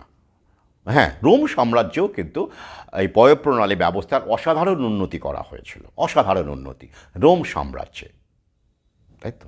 কিন্তু তারও অনেক পুরনো, খ্রিস্টপূর্ব মানে না, এখন থেকে 5000 বছরের পুরনো যে সিন্ধু সভ্যতা, সেখানে যে স্যানিটেশন, স্নানাগার ব্যবস্থা, পয়ঃপ্রণালী ব্যবস্থা, তো নগরকেন্দ্রিক সভ্যতা ছিল, সেটা বিস্ময়কর। তাহলে সভ্যতা কি তখন ছিল না? ছিল তো। এই যে সমস্যা হয়ে গেল, খারাপ লাগে না ভাবতে যে ইস, 5000 বছর আগেও এরকম সভ্যতা ছিল আমাদের দেশে? কেমন লাগে না? বিশ্বাস হয় না, না? বিশ্বাস করতে শিখুন, ভাবতে শিখুন, তাই তো? বহু টেকনোলজি, বহু প্রযুক্তি, পিরামিড থেকে শুরু করে আমাদের দেশের বিশাল বিশাল মন্দির, কিভাবে ওই সব স্টোন, অজন্তা, ইলোরা, কি করে সেই সব স্টোন কাটা হয়েছিল, কিভাবে বহন করে নিয়ে যাওয়া হয়েছিল এক জায়গা থেকে আরেক জায়গায় মন্দির নির্মাণের সময়, ভাবলে অবাক লাগে না? প্রযুক্তি ছিল না। হ্যাঁ, যাই হোক, অনেক কিছুই আমাদের সামনে আনা হয় না, চেপে দেওয়া হয়েছে। ইতিহাসটা তো ওরাই লিখে না, আর বলে প্রযুক্তি নাকি ওরাই আবিষ্কার করেছে। আমাদের কোনো প্রযুক্তি ছিল না, সভ্যতা ছিল না। তো যাই হোক, তাহলে এই যেমন ধরুন প্লেগ বলে একটা রোগ, প্রকৃতির নিয়ম এসেছিল ইউরো চতুর্দশ শতাব্দীতে, এবং ব্ল্যাক ডেথ যেটাকে বলা হয়, মূলত বিউবনিক প্লেগ দু রকমের আছে, নিউমোনিক প্লেগ, বিউবনিক প্লেগ। তো বিউবনিক প্লেগের বাড়াবাড়িটাই বেশি হয়েছিল, এবং যেটা ইউরোপে একাধিকবার আক্রমণ করে, ইউরোপে সংক্রমণ হয়, এবং যাকে ব্ল্যাক ডেথ বলা হয়, তাই তো, ভয়ঙ্কর সেই রোগ। তাতে করে ইউরোপের 40-50% মানুষ মানে মারা যায় আর কি, তাই তো। আমাদের দেশেও এসেছিল বলা হয় সেই সময়, ওই মহামারী আইনটা সেই সময় কিন্তু সেভাবে মারাত্মক আকার নিতে পারেনি। কিন্তু মহামারী আইনটা হয়েছিল, এপিডেমিক অ্যাক্ট, যেটা কিন্তু আমাদের এই সময় কাজে লাগানো হলো। এবং আপনাদের আর একটা কথা বলি, এই যে প্লেগকে দেখিয়ে বম্বে প্রেসিডেন্সিতে, সমসাময়িক বম্বে প্রেসিডেন্সিতে যে এই লাগু করা হয়েছিল এপিডেমিক মহামারী আইন, তাতে করে কিন্তু কতগুলো প্লেগ কতটা আটকানো গিয়েছিল সে ব্যাপারে কিন্তু তথ্য নেই, বা প্লেগ কত হয়েছিল সে ব্যাপারেও পরিষ্কার তথ্য নেই। কিন্তু বাল গঙ্গাধর তিলক কে আটকে দেওয়া হয়েছিল, মানে সভা সমিতি, এবং কাকে গ্রেপ্তার করা হয়েছিল এই আইনের বলে, সে ব্যাপারে স্পষ্ট তথ্য আছে আমার কাছে। তাহলে বুঝলেন তো আইনগুলো আসলে কী জন্য হয়। এই ক্ষেত্রেও তাই, যে আমাদের দেশে মহামারী এপিডেমিকও লকডাউন করা হলো ওই আইনটাকে সামনে এনে, তাই তো, সামনে এনে করা হয়েছিল। তো সেটাতে, তাতে করে ওই করোনা কতটা আটকেছে আমরা জানি। হ্যাঁ, আমরা তো সবাই বুঝে গেছি এখন, যারা সহযোদ্ধা অন্তত তারা দাবি করছেন তারা বুঝে গেছেন। কিন্তু বাস্তবে ওটা দিয়ে কী কাজটা হয়েছে, অনলাইন প্রমোশন, লকডাউন করে প্যানিক তৈরি করা, হ্যাঁ, বিলিয়নিয়ার বানানো, 40 জন নতুন বিলিয়নিয়ার, হ্যাঁ, স্টে হোম স্টে সেভ করে মানুষকে আরও অসুস্থ করে দেওয়া, এই কাজগুলো হয়েছে এই মহামারী আইনের মাধ্যমে, তাই নয় কি? তো যাই হোক, এটা তো আমরা দেখতেই পাচ্ছি। তো তাহলে প্লেগ যেটা মানে মহামারী হয়েছিল ইউরোপে, বিশেষ করে লন্ডনে, তো মানে লন্ডন নিশ্চিহ্ন হয়ে গিয়েছিল সে সময় প্রায়। সেই মহামারী কি ভ্যাকসিন দিয়ে দূর হয়েছিল, না প্রাকৃতিক নিয়মে নিজে থেকেই সেই মহামারী চলে গেছিল? বলুন দেখি। ভ্যাকসিন হয়েছিল, দেওয়া হয়েছিল? না, হয়নি। দায়িত্ব নিয়ে বলছি। প্লেগের মতো মানে পৃথিবীতে এখনও পর্যন্ত যত মহামারী এসেছে, মানে সত্যিকারের মহামারীর কথা বলছি, এই মিথ্যে মহামারী নয়, মিডিয়ার তৈরি মহামারী নয়, সত্যিকারের মহামারী, তার মধ্যে প্লেগ নিঃসন্দেহে 1 নম্বর। আর 2 নম্বর অবশ্যই গুটি বসন্ত, ভ্যারিওলা বা স্মল পক্স। কিন্তু সেটা তো ভ্যাকসিন দিয়ে প্লেগ নির্মূল করা হলো না, দরকার পড়েনি। কেন পড়েনি বলুন তো? প্লেগ যখন ছিল তখন রসচাইল্ডের উত্থান ঘটেনি। খুব সিম্পল ব্যাপার। রসচাইল্ড পরিবারের উত্থান ঘটেনি। রসচাইল্ড বা এই যে বলুন 1970-এর দশকে ওয়ার্ল্ড ইকোনমিক ফোরামের জন্ম, তারপর থেকেই দেখেন সমস্ত ভ্যাকসিন ইমিউনাইজেশন প্রোগ্রামে ঢুকে পড়তে লাগলো, তাই তো। ওই সময় থেকেই দেখুন, হিসেব করে দেখুন, মিলিয়ে নিন, তো ভ্যাকসিন আর ভ্যাকসিন, ভ্যাকসিন আর ভ্যাকসিন, ওই সময় থেকেই, তাই তো। ওয়ার্ল্ড ইকোনমিক ফোরামের জন্মলগ্ন থেকে সময়টা একটু মিলিয়ে নেবেন। আর তার আগে যেগুলো, সেগুলোও কিন্তু দেখবেন, যেগুলো এসেছে আবিষ্কার, সব কিন্তু যে সময়টা দেখে নেবেন, সব এই জায়নির শক্তি যখন পৃথিবীর ওপর নিয়ন্ত্রণ করছে, অর্থনীতি থেকে শুরু করে, ফার্মা থেকে শুরু করে, সর্বত্র নিজেদের প্রভুত্ব বিস্তার করা শুরু করেছে, সেই সময় কিন্তু ভ্যাকসিনের আবির্ভাব হতে শুরু করেছে। প্রথম দিকে মানুষের মঙ্গলের কথা ভেবে পাস্তুর, এডওয়ার্ড জেনার, তাই তো, একটা হচ্ছে জলাতঙ্কের ভ্যাকসিন, র্যাবিস ভ্যাকসিন, আর ভ্যারিওলা স্মল পক্স ভ্যাকসিন। এটা কিন্তু ফার্মা কোম্পানি নয়, দেখবেন ব্যক্তি বিশেষ তারা নিজেদের চেষ্টায় নিরলস গবেষণা করেছিলেন। এখন যত ভ্যাকসিন দেবে সব ফার্মা কোম্পানি বাড়ায়, সেরাম ইনস্টিটিউট, বিজ্ঞানীর নামই পাবেন না। এইচপিভি ভ্যাকসিন, অমুক মার্কের এইচপিভি ভ্যাকসিন, সিরামের অমুক ভ্যাকসিন, তাকেদার তমুক ভ্যাকসিন, অর্থাৎ পুরো ফার্মা কোম্পানির। অর্থাৎ সেই সময়ে ভ্যাকসিনের এসেনশিয়াল জায়গাটা কিছুটা হলেও অনস্বীকার্য ছিল। ওই যে জলাতঙ্কের ভ্যাকসিন, যদি আমি বারবার বলেছি, সেটা বলা আছে, সঙ্গে সঙ্গে না নিয়ে 10 দিন কুকুরটিকে স্টাডি করে নিয়ে ভিন্ন বহুবার বলেছি, কুকুরটি যদি 10 দিনের মধ্যে অসুস্থ হয়ে যায়, মারা যায়, তারপরেই কিন্তু নেবেন, যদি চেনা হয়। পেপারার কুকুর কামড়ালে, অচেনা হলে তো রিস্ক নেওয়ার তো প্রশ্ন নেই।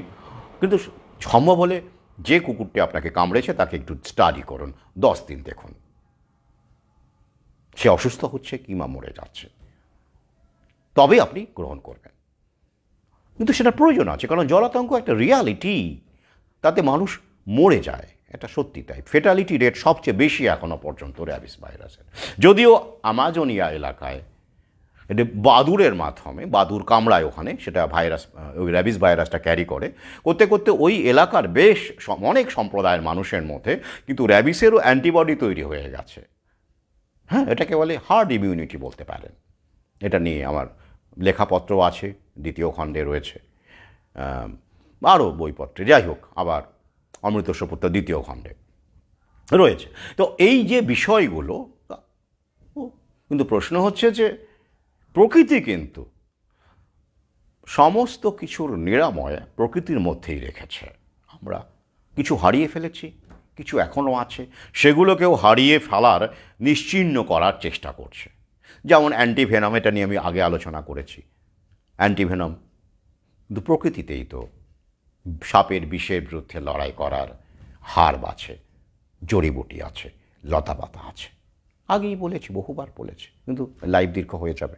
তো যাই হোক, কিন্তু পরবর্তীকালে কি হলো, ওরা আরও বেশি যখন লোভী হয়ে গেল, মুনাফাবাজ হয়ে গেল, ওরা অপ্রয়োজনীয় ভ্যাকসিনও তৈরি করতে শুরু করলো, যেগুলো এসেনশিয়াল নয়। কি করে? প্যানিক বিস্তার করে, উপসর্গহীন লোক, যেটা খুব রেয়ার ক্ষেত্রে হয়, ইমিউনো কম্প্রোমাইজডের ক্ষেত্রে হয়, নিজেরাই বলছে কত পার্সেন্ট, লেস দ্যান 1%। তো সেগুলোর ক্ষেত্রে ওরা কিন্তু বাজার তৈরি করতে চেষ্টা শুরু করলো। অর্থাৎ কিসের? ইনফেকশন, সংক্রমণের প্যানিক তৈরি করে, কিন্তু ইমিউনিটি বিল্ড আপের কোনো চেষ্টা করলো না। ন্যাচারাল ইমিউনিটিকে খাদ্যের মাধ্যমে, তাই তো, প্রকৃতির সঙ্গে মানুষকে সম্পৃক্ত করে খাদ্যের মাধ্যমে, যেটা বারবার করে মডার্ন মেডিসিনের যাকে প্রতিষ্ঠাতা বলা হয়, আদি প্রতিষ্ঠাতা হিপোক্রেটিস বারবার করে বলেছেন, খাদ্যই একমাত্র ঔষধ। সেখান থেকে দূরে সরে গিয়ে মানুষকে প্রকৃতি থেকে বিচ্ছিন্ন করে ওরা মুনাফাবাজিতে ঢুকে পড়লো, টোটাল কন্ট্রোলের মধ্যে ঢুকে পড়লো। যাই হোক, তাহলে তাহলে প্লেগ নিরাময় করতে গেলে কোনো ভ্যাকসিন লাগেনি, তো পোলিওর ক্ষেত্রে বলছে যে ভ্যাকসিন লেগেছে। বেশ, আর কোন ক্ষেত্রে বলেছে ওরা ভ্যাকসিন লেগেছে? গুটি বসন্তের ক্ষেত্রে। গুটি বসন্ত কিন্তু 30% মানুষ মারা যেত, ফেটালিটি রেট খুব হাই ছিল, বেশ মারা যেত, সেটাও গ্রহণযোগ্য ধরে নিলাম। সেটাও ফার্মা কোম্পানির ভ্যাকসিন নয়, একজন ব্যক্তিগত তার চেষ্টা। পরবর্তীকালে অবশ্যই পেটেন্ট নিয়ে সেটাকে ফার্মা কোম্পানি ব্যবসা করেছে, কোনো সন্দেহ নেই। কিন্তু খেয়াল করে দেখুন, এই ভিডিওটি কিন্তু ভ্যাকসিন প্রয়োজন কি না সেই বিষয়ে আমি যাচ্ছি না। গভীরে দেখতে গেলে হোমিওপ্যাথি, যেমন হানিম্যান এবং আরও অনেক অথেন্টিক বইপত্র রয়েছে যেখানে পরিষ্কারভাবে ভ্যাকসিনকে প্রকৃতি বিরুদ্ধ বলা হয়েছে, এবং তারা কিন্তু গ্রহণ করেননি, এই ব্যাপারটা মানেননি। কিন্তু আমি ফার্মা কোম্পানির মধ্যে থেকেও যারা বিশ্বাস করছেন, আমি এখন সরাসরি হোমিওপ্যাথিতে যাচ্ছি না, কারণ অনেক মানুষ হোমিওপ্যাথিকে এখনও সেভাবে গ্রহণ করতে পারেননি। তাই আমি ফার্মা কোম্পানির মডার্ন মেডিসিনের দৃষ্টিভঙ্গি দিয়ে ব্যাপারটা আপনাদের সামনে তুলে ধরতে চাইছি। এসেনশিয়াল ভ্যাকসিন আর একটা অপ্রয়োজনীয়, যেটা প্রয়োজন নেই বা পার্শ্ব প্রতিক্রিয়া থাকতে পারে বেশি ভয়ঙ্কর। কারণ ভ্যাকসিন নেওয়ার মূল উদ্দেশ্যই হচ্ছে আপনার যতটা উপকার হবে আপনার শরীরে, আপনার জীবনের পক্ষে, ক্ষতি সেই তুলনায় নেই বললেই চলে, বা খুব কম। তো স্বাভাবিক, আপনার প্রাণ বাঁচানোর জন্য একটু আধটু আপনার সাইড এফেক্ট হতে পারে, আপনি মেনে নিতেই পারেন। এই যেমন জলাতঙ্কের ভাইরাস, র্যাবিস, যদিও আপনাকে ধরুন কেউ বললো র্যাবিস ভাইরাসের একটা ভয়ঙ্কর সাইড এফেক্ট আছে কি না, আপনার কোনো ভয়ঙ্কর অ্যালার্জি হতে পারে, সারা জীবন অ্যালার্জি নিয়ে কাটাতে হতে পারে, বা আপনার ডাইজেস্টিভ সিস্টেমে গণ্ডগোল হতে পারে, বদহজম হয়ে সারা জীবন করতে পারে, বা আপনার নার্ভের প্রবলেম হতে পারে, তাই তো? নিউরোলজিক্যাল প্রবলেম হতে পারে, সাইড এফেক্ট ধরে নিলাম, বললো আপনাকে, কেউ বলল, আপনি শুনলেন বা আপনি কোথাও পড়লেন, কোথায় কোথায় বলছি। কিন্তু আপনি যখন ভেবে দেখলেন যে না, আমরা তো প্রাণ যাবে রে বাবা, প্রাণ যাবে, কারণ র্যাবিসের ক্ষেত্রে মৃত্যু হার সবচেয়ে বেশি, 99% বেশি। কয়েকজন মানুষ বিশ্বে, 4-5 জন, আমাদের দেশে 2 জন সার্ভাইভ করেছেন, তাও তাদের সমস্যা আছে, কমপ্লিকেশন আছে। তা এই অবস্থায় আপনি দেখবেন বাবার একটু নিউরোলজিক্যাল প্রবলেম হোক, বাবা আমার একটু সমস্যা হোক, স্কিন অ্যালার্জি হোক হোক, আমার প্রাণটা তো বাঁচুক, আপনি তো নেবেন। তাহলে এখানে কি দাঁড়াচ্ছে? বেনিফিটস ফার আউটওয়ে দ্য রিস্কস, যেটা ভ্যাকসিনের প্রথম শর্ত। অর্থাৎ উপকার যা পাবেন সেই তুলনায় ঝুঁকি অত্যন্ত কম। সেটা কি অন্যান্য ভ্যাকসিনের ক্ষেত্রে থাকছে? দেখুন দেখি, গটি বসন্তের ক্ষেত্রেও মানলাম থাকছে, মৃত্যুহার 30%। কিন্তু করোনার ক্ষেত্রে তো ঘরে বসেই সরকার বলছে 99%-এর বেশি মানুষ উইদাউট ওষুধেই সেরে গেছে। তাহলে সেক্ষেত্রে কি করে আপনি নিলেন, তাই না? উল্টে তার ক্ষেত্রে কি দেখতে পাচ্ছেন? Heart attack, brain stroke. ওরা আবার বলছে যে আমরা তো বলে দিয়েছিলাম, ওটা বাধ্যতামূলক ছিল না, ফ্যাক্টশিটেও তো ওরা বলে দিয়েছে যে হ্যাঁ এইসব হতে পারে, heart attack, brain stroke, pericarditis, myocarditis, হ্যাঁ, থ্রম্বোসিস, থ্রম্বোসাইটোপেনিয়া, অনেক কিছু হতে পারে। ওরা তো বলেই দিয়েছে যে রেয়ার ক্ষেত্রেও হলেও হতে পারে। এখন কতটা রেয়ার সেটা আপনারা দেখতেই পাচ্ছেন। সব কিছু কি আর বলা থাকে? ফাইন প্রিন্টটা বুঝতে হয়, ভাবতে হয়।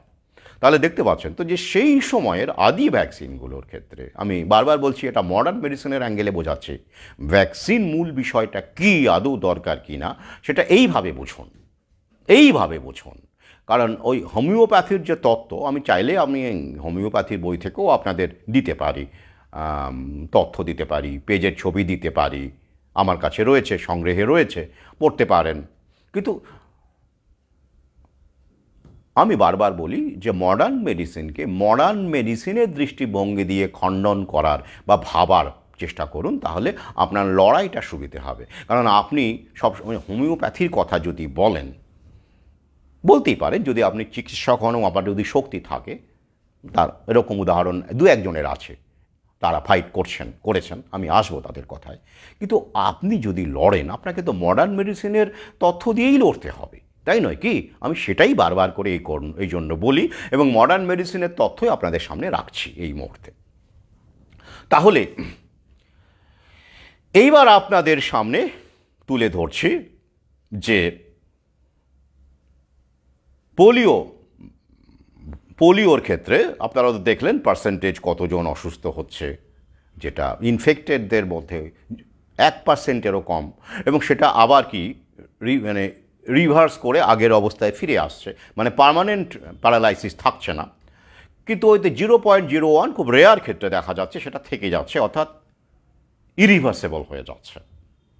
এই কারণে কিন্তু সেটা কাদের ক্ষেত্রে? আবার বলছি, যাদের ইমিউন সিস্টেম কম্প্রোমাইজড, অর্থাৎ যদি শিশুকে ছোটোবেলা থেকে প্রাকৃতিক পন্থায় মানুষ করা হয়, ইমিউন সিস্টেম যদি স্ট্রং রাখা যায়, তাই তো, কেমিক্যাল থেকে, রাসায়নিক থেকে দূরে রাখা যায়, ফার্মা কোম্পানির ছায়া থেকে দূরে রাখা যায়, এবং মা যখন গর্ভবতী থাকবে তাকেও যদি প্রাকৃতিক পন্থায় তাকে তার খাবার দাবার থেকে শুরু করে যদি অসুস্থতার ওষুধপত্র, সেক্ষেত্রেও যদি প্রাকৃতিক পন্থা অবলম্বন করা যায়, তাহলে কি দরকার পড়ে? এইটা আমি ভাবতে বলছি কিন্তু আপনাদের। কিন্তু ওই যে বললাম, একটা ওই যে থাকে একটা পার্সেন্টেজ, খুব রেয়ার হলেও কিন্তু পোলিওর ক্ষেত্রে প্যারালাইসিস হতে পারে, দেখতেই তথ্য তাই বলছে। এবার আপনারা সিদ্ধান্ত নেবেন, এটা ইনফর্ম কনসেপ্ট হয়ে যাবে যে আপনারা নেবেন কি নেবেন না। নিতে না চাইলে তার ব্যাপারে আমি আসছি, আর যারা নিতে চাইবেন নিয়ে নেবেন, কোনো সমস্যা নেই। আমি তথ্যটা আপনাদের সামনে রাখলাম, এবং ইউরোপিয়ান ইউনিয়ন থেকে শুরু করে এই যে তথ্যগুলো আমি আপনাদের সামনে তুলে ধরলাম, সেটা আমি আপনাদের লিঙ্ক দিয়ে দেবো লাইভের শেষে। ব্যাস, যারা নিতে চাইবেন নিয়ে নেবেন। যারা মনে করছেন যে না হ্যাঁ রেয়ার ক্ষেত্রে আমি এইটুকুও আমি থেকে বাঁচতে চাই, কেন হবে, হ্যাঁ এমনিতে তো কোনো সাইড এফেক্ট নেই, সমস্যা কোথায়, এরকম যারা ভাবছেন তাদের জন্য এবার বলি, কি বলবো, না সেটাও কিন্তু আপনাদের আবার ভাবতে হবে। কেন বলুন তো? আপনাদের ইনফর্ম কনসেন্ট আপনারা ভেবে দেখলেন যে না হ্যাঁ 0.01ও যদি হয়, সেটা যদি আমার সন্তান হয়, আর আমি যদি প্রাকৃতিক পন্থায় মানুষ করতে না পারি বা কিছু যদি হয় বা ইমিউনো কম্প্রোমাইজ যদি হয়, তাহলে আমার সন্তান সারা জীবন এই প্যারালাইসিস অবস্থায় থাকবে, এটা তো চোখে দেখতে পাবো না। তাই নিয়েই নি, হতে পারে, কিন্তু কোনটা নেবেন? এখানেও কিন্তু একটা বিপদ আছে, তাই আমি সাবধান করে দিচ্ছি। কি বিপদ? আমেরিকায় 2000 সাল থেকে ওপিভি, ওরাল পোলিও ভ্যাকসিন নিষিদ্ধ। কেন?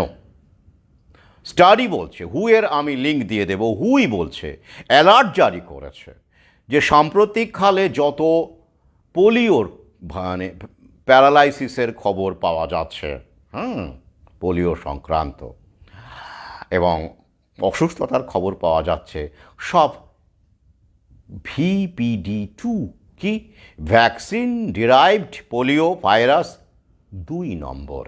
2 মানে ওই যে 2 রকম, ওদের 3টে থাকে না, এইটা দেখা যাচ্ছে। কি অর্থাৎ পোলিও হচ্ছে ভ্যাকসিন থেকে হচ্ছে। কি ভ্যাকসিন থেকে হচ্ছে? ওরাল পোলিও থেকে হচ্ছে। কি বিপজ্জনক!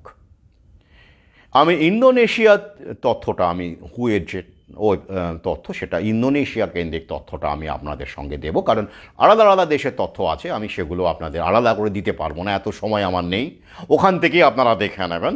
ইন্দোনেশিয়ার জাভাতে 2023 সালে দুটি, তার মধ্যে এক 9 বছরের বালকও আছে, 2টি কেস পাওয়া গেছে, এবং তারও আগের বছরও 4টি, এরকম করে প্রতি বছর কিছু কিছু কেস পাওয়া যাচ্ছে ইন্দোনেশিয়াতে। এটা ক্রমাগত বেড়ে চলেছে, এবং গোটা বিশ্বে, শুধু ইন্দোনেশিয়া নয়, আমি লিঙ্কটা শুধু ইন্দোনেশিয়া দেব, আমাদের দেশেও আমার সঙ্গে দেখা করতে আসা 2 বছর আগের বইমেলায় এক পাঠক, তিনিও কিন্তু এই ভ্যাকসিন ডিরাইভড পোলিও ভাইরাসের শিকার, VPD2।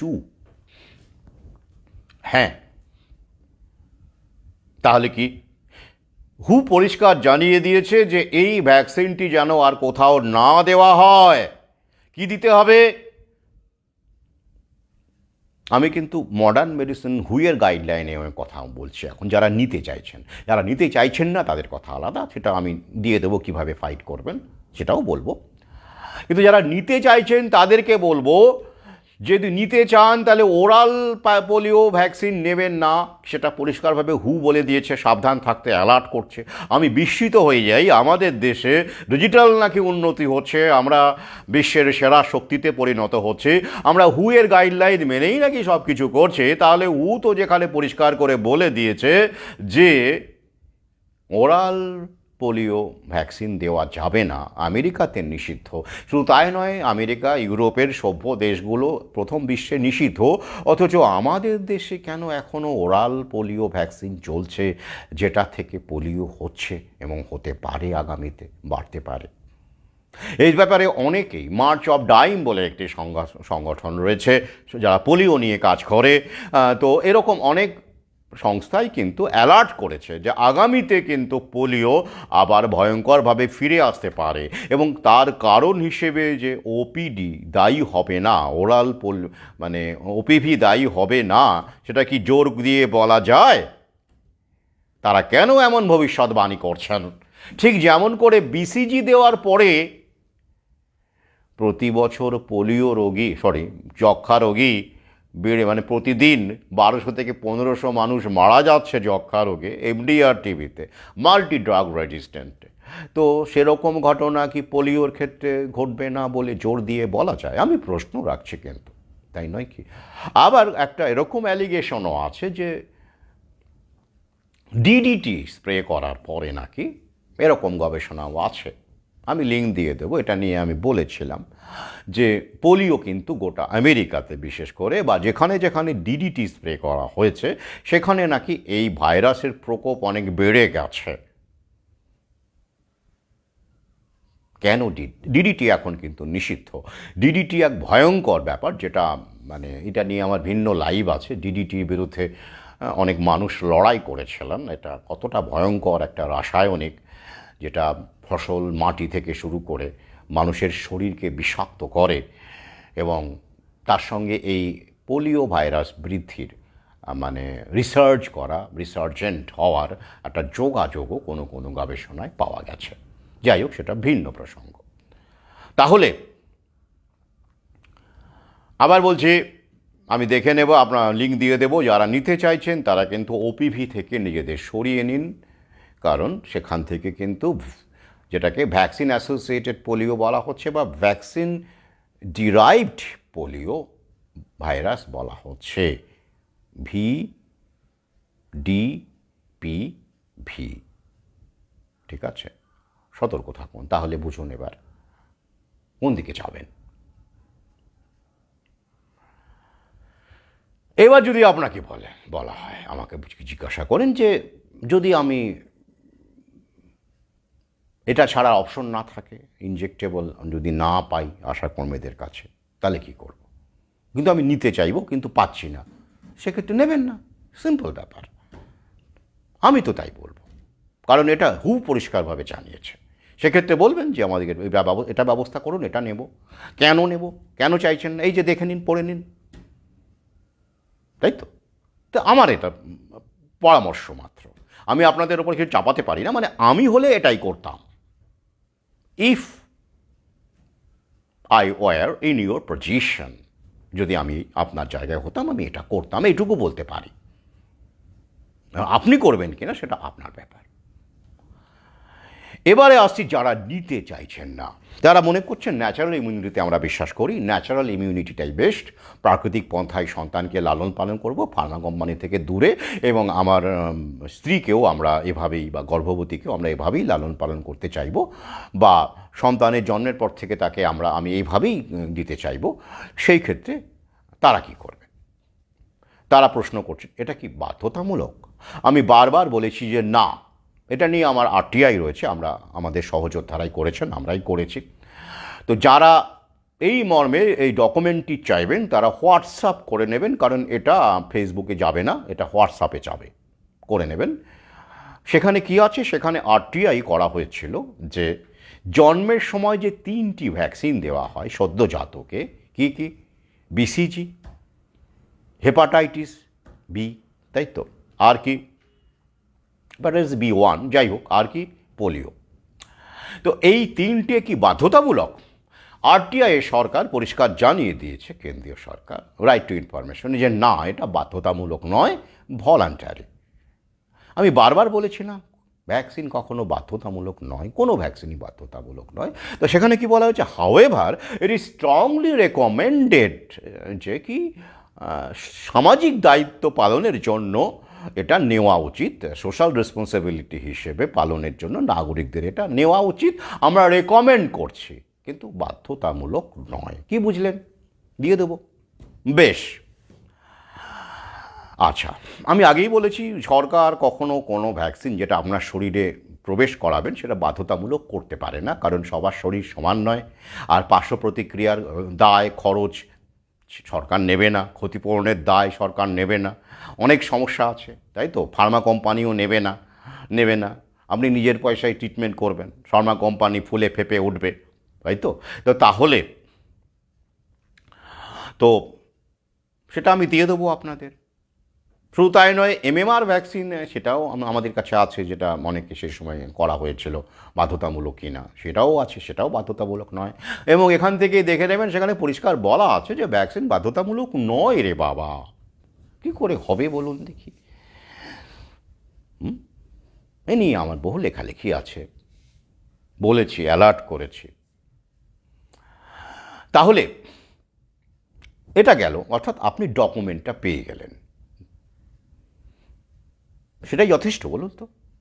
আপনি তথ্য পেয়ে গেছেন, আমি আর কি তথ্য দিতে পারি?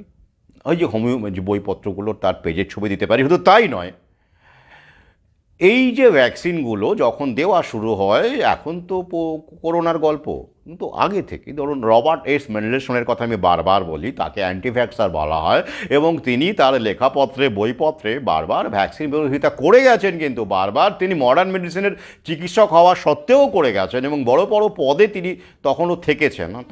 এখন হলে থাকতে পারতেন না, নামিয়ে দিত বা সরিয়ে দিত, তো তখনও তো অত সোভিয়েত ইউনিয়ন তখনও রয়েছে, অর্থাৎ বাইপোলার ওয়ার্ল্ড রয়েছে, জায়নির শক্তি এখন যেমন একচ্ছত্র অধিপতি হয়ে গেছে, তখন তো ছিল না।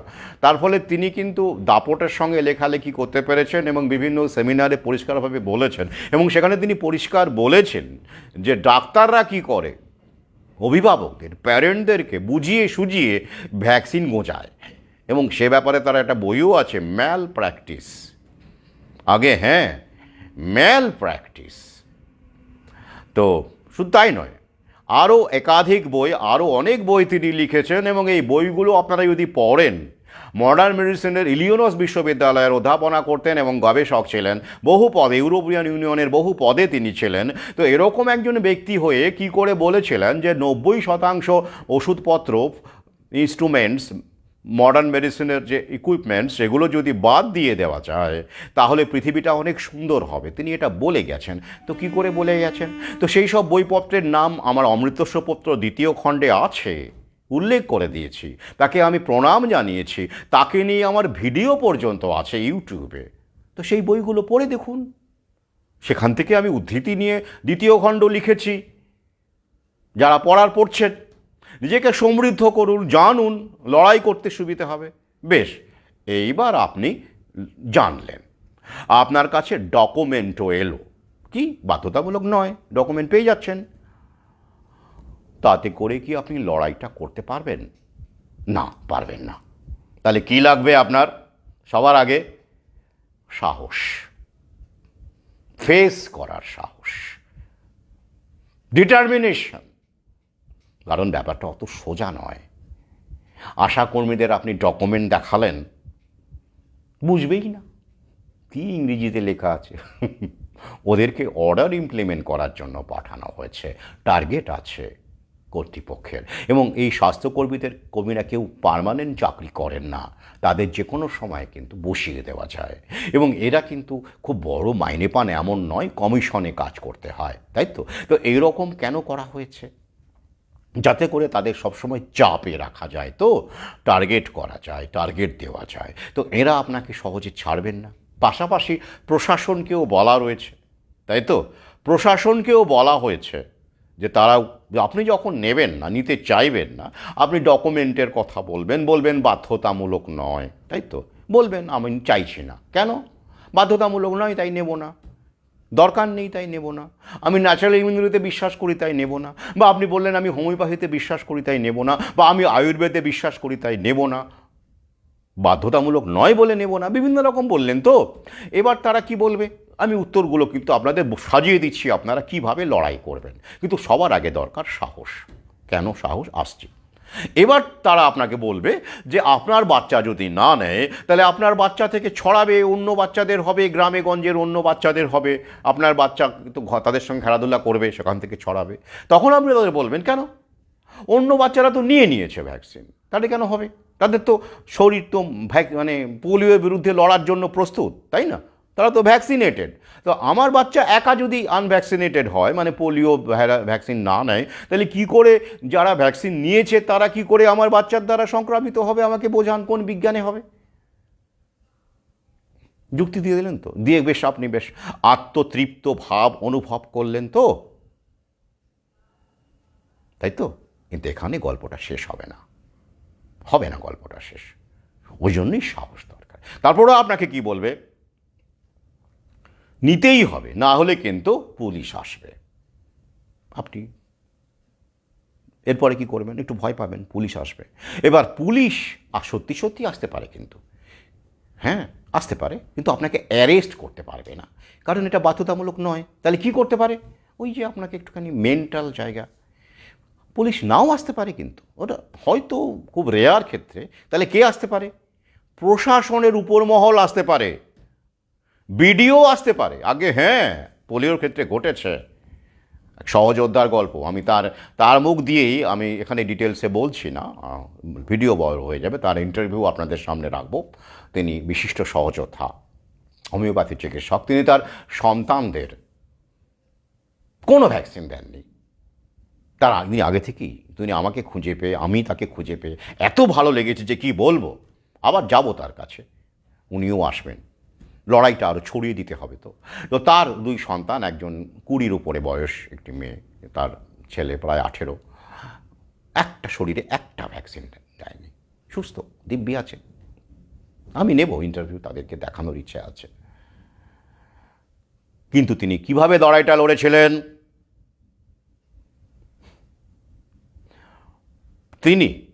তাকে একঘরে করে দেওয়া হয়েছিল প্রায়। প্রথমত সামাজিক সুবিধে উনি পরোয়া করেননি, এগুলো কিন্তু তৈরি থাকতে হবে।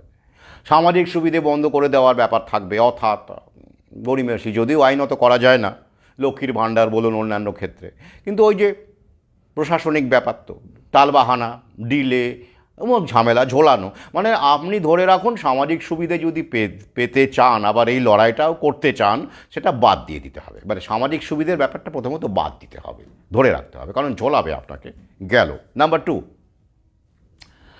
আপনার পাড়া প্রতিবেশীকে কিন্তু আপনার বিরুদ্ধে খেপিয়ে দেওয়া হতে পারে, যেটা আমি আমার এক সহযোদ্ধার ক্ষেত্রে দেখেছি। মানে খেপিয়ে দেওয়া মানে বলতে পারি, খেপানো বলবো না, মানে বলবো ওই আর কি, ওই যে লোকটি ওর ভ্যাকসিন নিচ্ছে না, ওর সন্তান থেকে কিন্তু আপনাদের সন্তানদের হতে পারে, বিপজ্জনক ব্যাপার, হ্যাঁ ওকে একটু বলুন, একটু চাপ দিন, এটা হতে পারে। কিন্তু আপনার বিরুদ্ধে কোনো পুলিশ কেস করা যাবে না, এই চাপটা দিতে পারে, মানসিক চাপ দিতে পারে।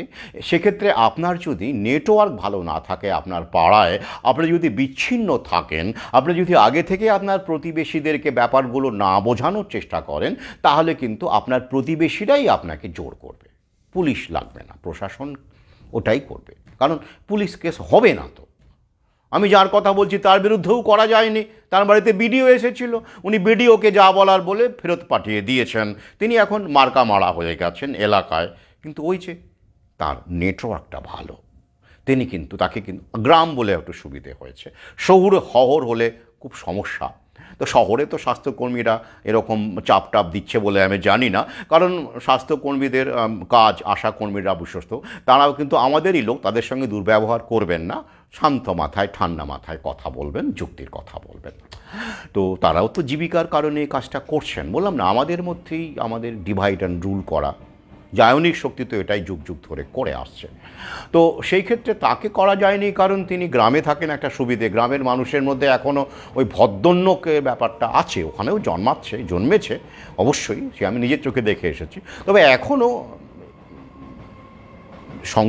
যোগাযোগ অল্প হলেও আছে, তাই তাকে একঘরে করা যায়নি। আর শহরাঞ্চলে ব্যাপারটা এতটা নেই কেন, তো ওরা ধরেই নিয়েছে শহরে সবাই নিয়ে নেয়, শহরে এসবের দরকারই নেই। শহরে কেন স্বাস্থ্যকর্মী ঘরে ঘরে গিয়ে পোলিও খাওয়াবে, দরকার আছে? নেই তো, সবাই এমনিতেই নিয়ে নেয়, এটাই তো ব্যাপার। ভুল? এটা কি ভুল? ভুল নয়, কারণ ওই যে শিক্ষা দীক্ষা বিজ্ঞান মনস্কতার প্রসার শহরেই বেশি, এই কারণেই ওরা গ্রামগুলোকে এখন নজর দিয়েছে, সুনজর দিয়েছে গ্রামের মানুষের স্বাস্থ্য, তাদের ভালো, তাদের পরিশ্রুত পানীয় জল ইত্যাদি ইত্যাদিগুলো দেওয়া আর কি। তো যদিও আমি গ্রামে গঞ্জে গিয়ে দেখেছি টিউবওয়েল যথেষ্ট আছে, কুয়ো আছে, কোনো সমস্যা নেই, তবু জল দিচ্ছে, কেন দিচ্ছে না দিচ্ছে সেগুলো নিয়ে পরে ভিন্ন লাইভ করব। শুধু এইটুকু বলি, পরবর্তীকালে মানে এগুলোর উদ্দেশ্য হচ্ছে যে ভূগর্ভস্থ জলের ওপর সাধারণ মানুষের অধিকার ওরা ছিনিয়ে নেবে ক্রমে ক্রমে, এবং এই জলটা ওরা আপনাকে দেবে, তার মধ্যে ক্লোরিন, দেখবে জলে কত রকমের ফিল্টার করে, হ্যাঁ।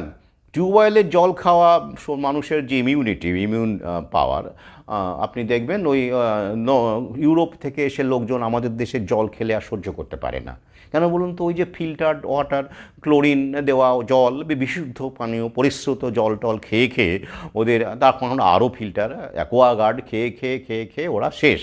আর আমি ইউরোপের নরওয়েতেও গেছি, সুইডেনে, সব জায়গায় জল খেয়েছি, কত ঘাটের জল খেয়েছি, পুকুরের জলও খেয়েছি, চান করতে করতে খেয়ে নিই এক ঢোক দু ঢোক, হ্যাঁ ইচ্ছে করে খেয়ে নিই, কাদামাটিও মাখি, তো এবারও মেখেছি, তাই তো, পাঁক নিয়ে মাখি, পরিষ্কার স্রেফ কথা মাখি। আমি মনে করি এতে করে আমার ভালো লাগে, আমার কোনো সমস্যা হয় না, আমার টিউনিং থাকে প্রকৃতির সাথে, মাঠ থেরাপি বলুন, যেভাবেই বলুন। তো কই সমস্যা নেই তো, কারণ আমি টিউবওয়েলের জল খেয়ে বড় হয়েছি, তাই আমি গোটা বিশ্বের জল খেতে পারি, তাই তো। আর আপনি আরও ফিল্টারের জল খেয়ে যদি বড় হন, আর এই যে শহরাঞ্চলের মানুষগুলো, তারা তো ওই পৌরসভার জল যেটা আসে, কিভাবে সেখানে বিশুদ্ধ করা হয়, তাই তো, অনেক কিছু ক্লোরিন অনেক কিছু দেওয়া হয়, জানেন তো। জলের গন্ধ শুকলেই বুঝতে পারবেন। এতে করে ওদের কতটা বিনিয়োগ হচ্ছে। ওরা কি বিনা পয়সা এমনি এমনি করে আপনাদের ঘরে মানে এত এত খরচা করে, পরবর্তীকালে অবশ্যই পয়সা নেবে, বিনা পয়সায় জল দেবে না, প্রথম দিকে ওরা বিনা পয়সায় অবশ্যই করে, তারপরে একটা যখন আপনার টিউবওয়েলের অনুমোদন বন্ধ হয়ে যাবে, ভূগর্ভস্থ জল আপনি তুলতে পারবেন না, শুধু কোকাকোলা আর পেপসি বিনা পয়সায় আমাদের মানে বিনা পয়সায় আমাদের মাটি থেকে জল তুলে নেবে, আমাদের জল তুলে ব্যবসা করবে আর আমাদেরকে বিষ খাওয়াবে। হ্যাঁ, তাই তো। ওরা কিন্তু প্রায় ফ্রি পায়, জানেন তো, ওই 2-1 পয়সা হয়তো দেয়, দেখে নেবেন, আমি লিঙ্ক দিয়ে দেবো। এটা নিয়ে বহু বহু লেখালেখি হয়েছে, প্রতিবাদ হয়েছে যে কোক পেপসি আমাদের মাটি থেকে কি জলের দরে জল তুলে নিয়ে যাচ্ছে, আর আমরা যাতে করে আগামীতে গ্রামগঞ্জের মানুষ যাতে টিউবওয়েল ব্যবহার করতে না পারে তার জন্য ওরা ছকবাজি করে প্রথমে একটু সভ্যতার নাম করে, উন্নতির নাম করে ওরা এইসব পাইপলাইন, জলের পাইপলাইন বসিয়ে দেবে, তারপরে বলবে এত লিটারের বেশি হলে পয়সা দিতে হবে। এবার আপনি টিউবওয়েল করতে চান না, আর করা যাবে না, অনুমোদন নেই। কেন? আর্সেনিক আছে। আরে বাবা, আর্সেনিক আছে, অথচ আপনার বেবি ফুডেই আর্সেনিক ওরা খাওয়াচ্ছে, তাই তো? পারদ খাওয়াচ্ছে বেবি ফুডে, সীসা খাওয়াচ্ছে বেবি ফুডে, তাই তো? আর আপনাকে বলছে জলে আর্সেনিক আছে, তাই তো? স্বাস্থ্য রক্ষা, ভাবুন। এইভাবে আমাদের সম্পদকে, জল সম্পদটাকেও, পানীয় জলটাকেও কিন্তু ওরা কুক্ষিগত করছে। কিন্তু এগুলোকে আটকাতে পারবেন?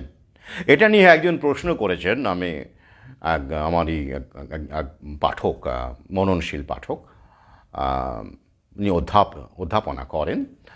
তো মানে এই নতুন বিশ্ব ব্যবস্থায় আমরা কি কি আটকাতে পারবো, মানে কীভাবে এটা মোকাবিলা করব, এটা নিয়ে তার একটা প্রশ্ন আছে। তো এই নিয়ে আমার একটা পুরনো ভিডিও ছিল আগের ইউটিউবে, সেটা ডিলিট হয়ে গেছে চ্যানেল। তো ভাবছি আমি পরবর্তী লাইভ এই ব্যাপারটা নিয়ে করব যে নিউ ওয়ার্ল্ড অর্ডারকে আমরা কিভাবে কতটা রুখতে পারি বা স্লো ডাউন করতে পারি, বা কোন ক্ষেত্রে পারি, সেটা নিয়ে আলোচনা করব। এবং সেই ক্ষেত্রে এই পানীয় জল, ভূগর্ভস্থ পানীয় জলের ওপর জায়নিক শক্তির কবজা, সেটাও নিশ্চয় আলোচনার মধ্যে আসবে। যাই হোক, আমি আজকে আর লাইভ দীর্ঘ করব না। তো তাহলে কি দাঁড়াচ্ছে বলুন তো? যারা এই মুহূর্তে আমাকে ফোন করছেন বা করেছেন, জানতে চেয়েছেন, তাদের ক্ষেত্রে আবার বলি, এই পোলিওর ক্ষেত্রে বাধ্যতামূলক নয়, কোনোভাবেই নয়। আরটিআই দিয়ে দেবো, আবার বলছি, হোয়াটসঅ্যাপ করে নেবেন। এবং এই যে আলোচনাগুলো করলাম তার সপক্ষে এই যে ভ্যাকসিন ডিরাইভ ওরাল ভ্যাকসিন থেকে যে পোলিও ছড়াচ্ছে তার তথ্য দিয়ে দেব, এবং অন্যান্য তথ্য, কত শতাংশ পোলিও, মানে <1% পোলিও, মানে যেটা প্যারালাইসিস হতে পারে বা যাদের ইমিউন সিস্টেম অত্যন্ত কম্প্রোমাইজড, সেসব ক্ষেত্রে এগুলো সব দিয়ে দেবো তথ্য।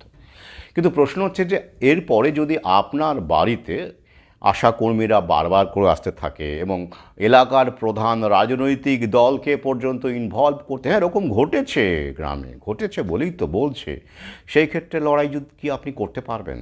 যদি করতে পারেন, যদি আপনার প্রতিবেশীরা পাশে থাকে, তাই তো? তাই এটা কিন্তু পার্সু করবে। বারবার বলছি, প্রথম দিন আপনি না বললেন, ঠিক আছে, থামবে না কিন্তু। আপনি খুব সৌভাগ্যবান হলে থামবে।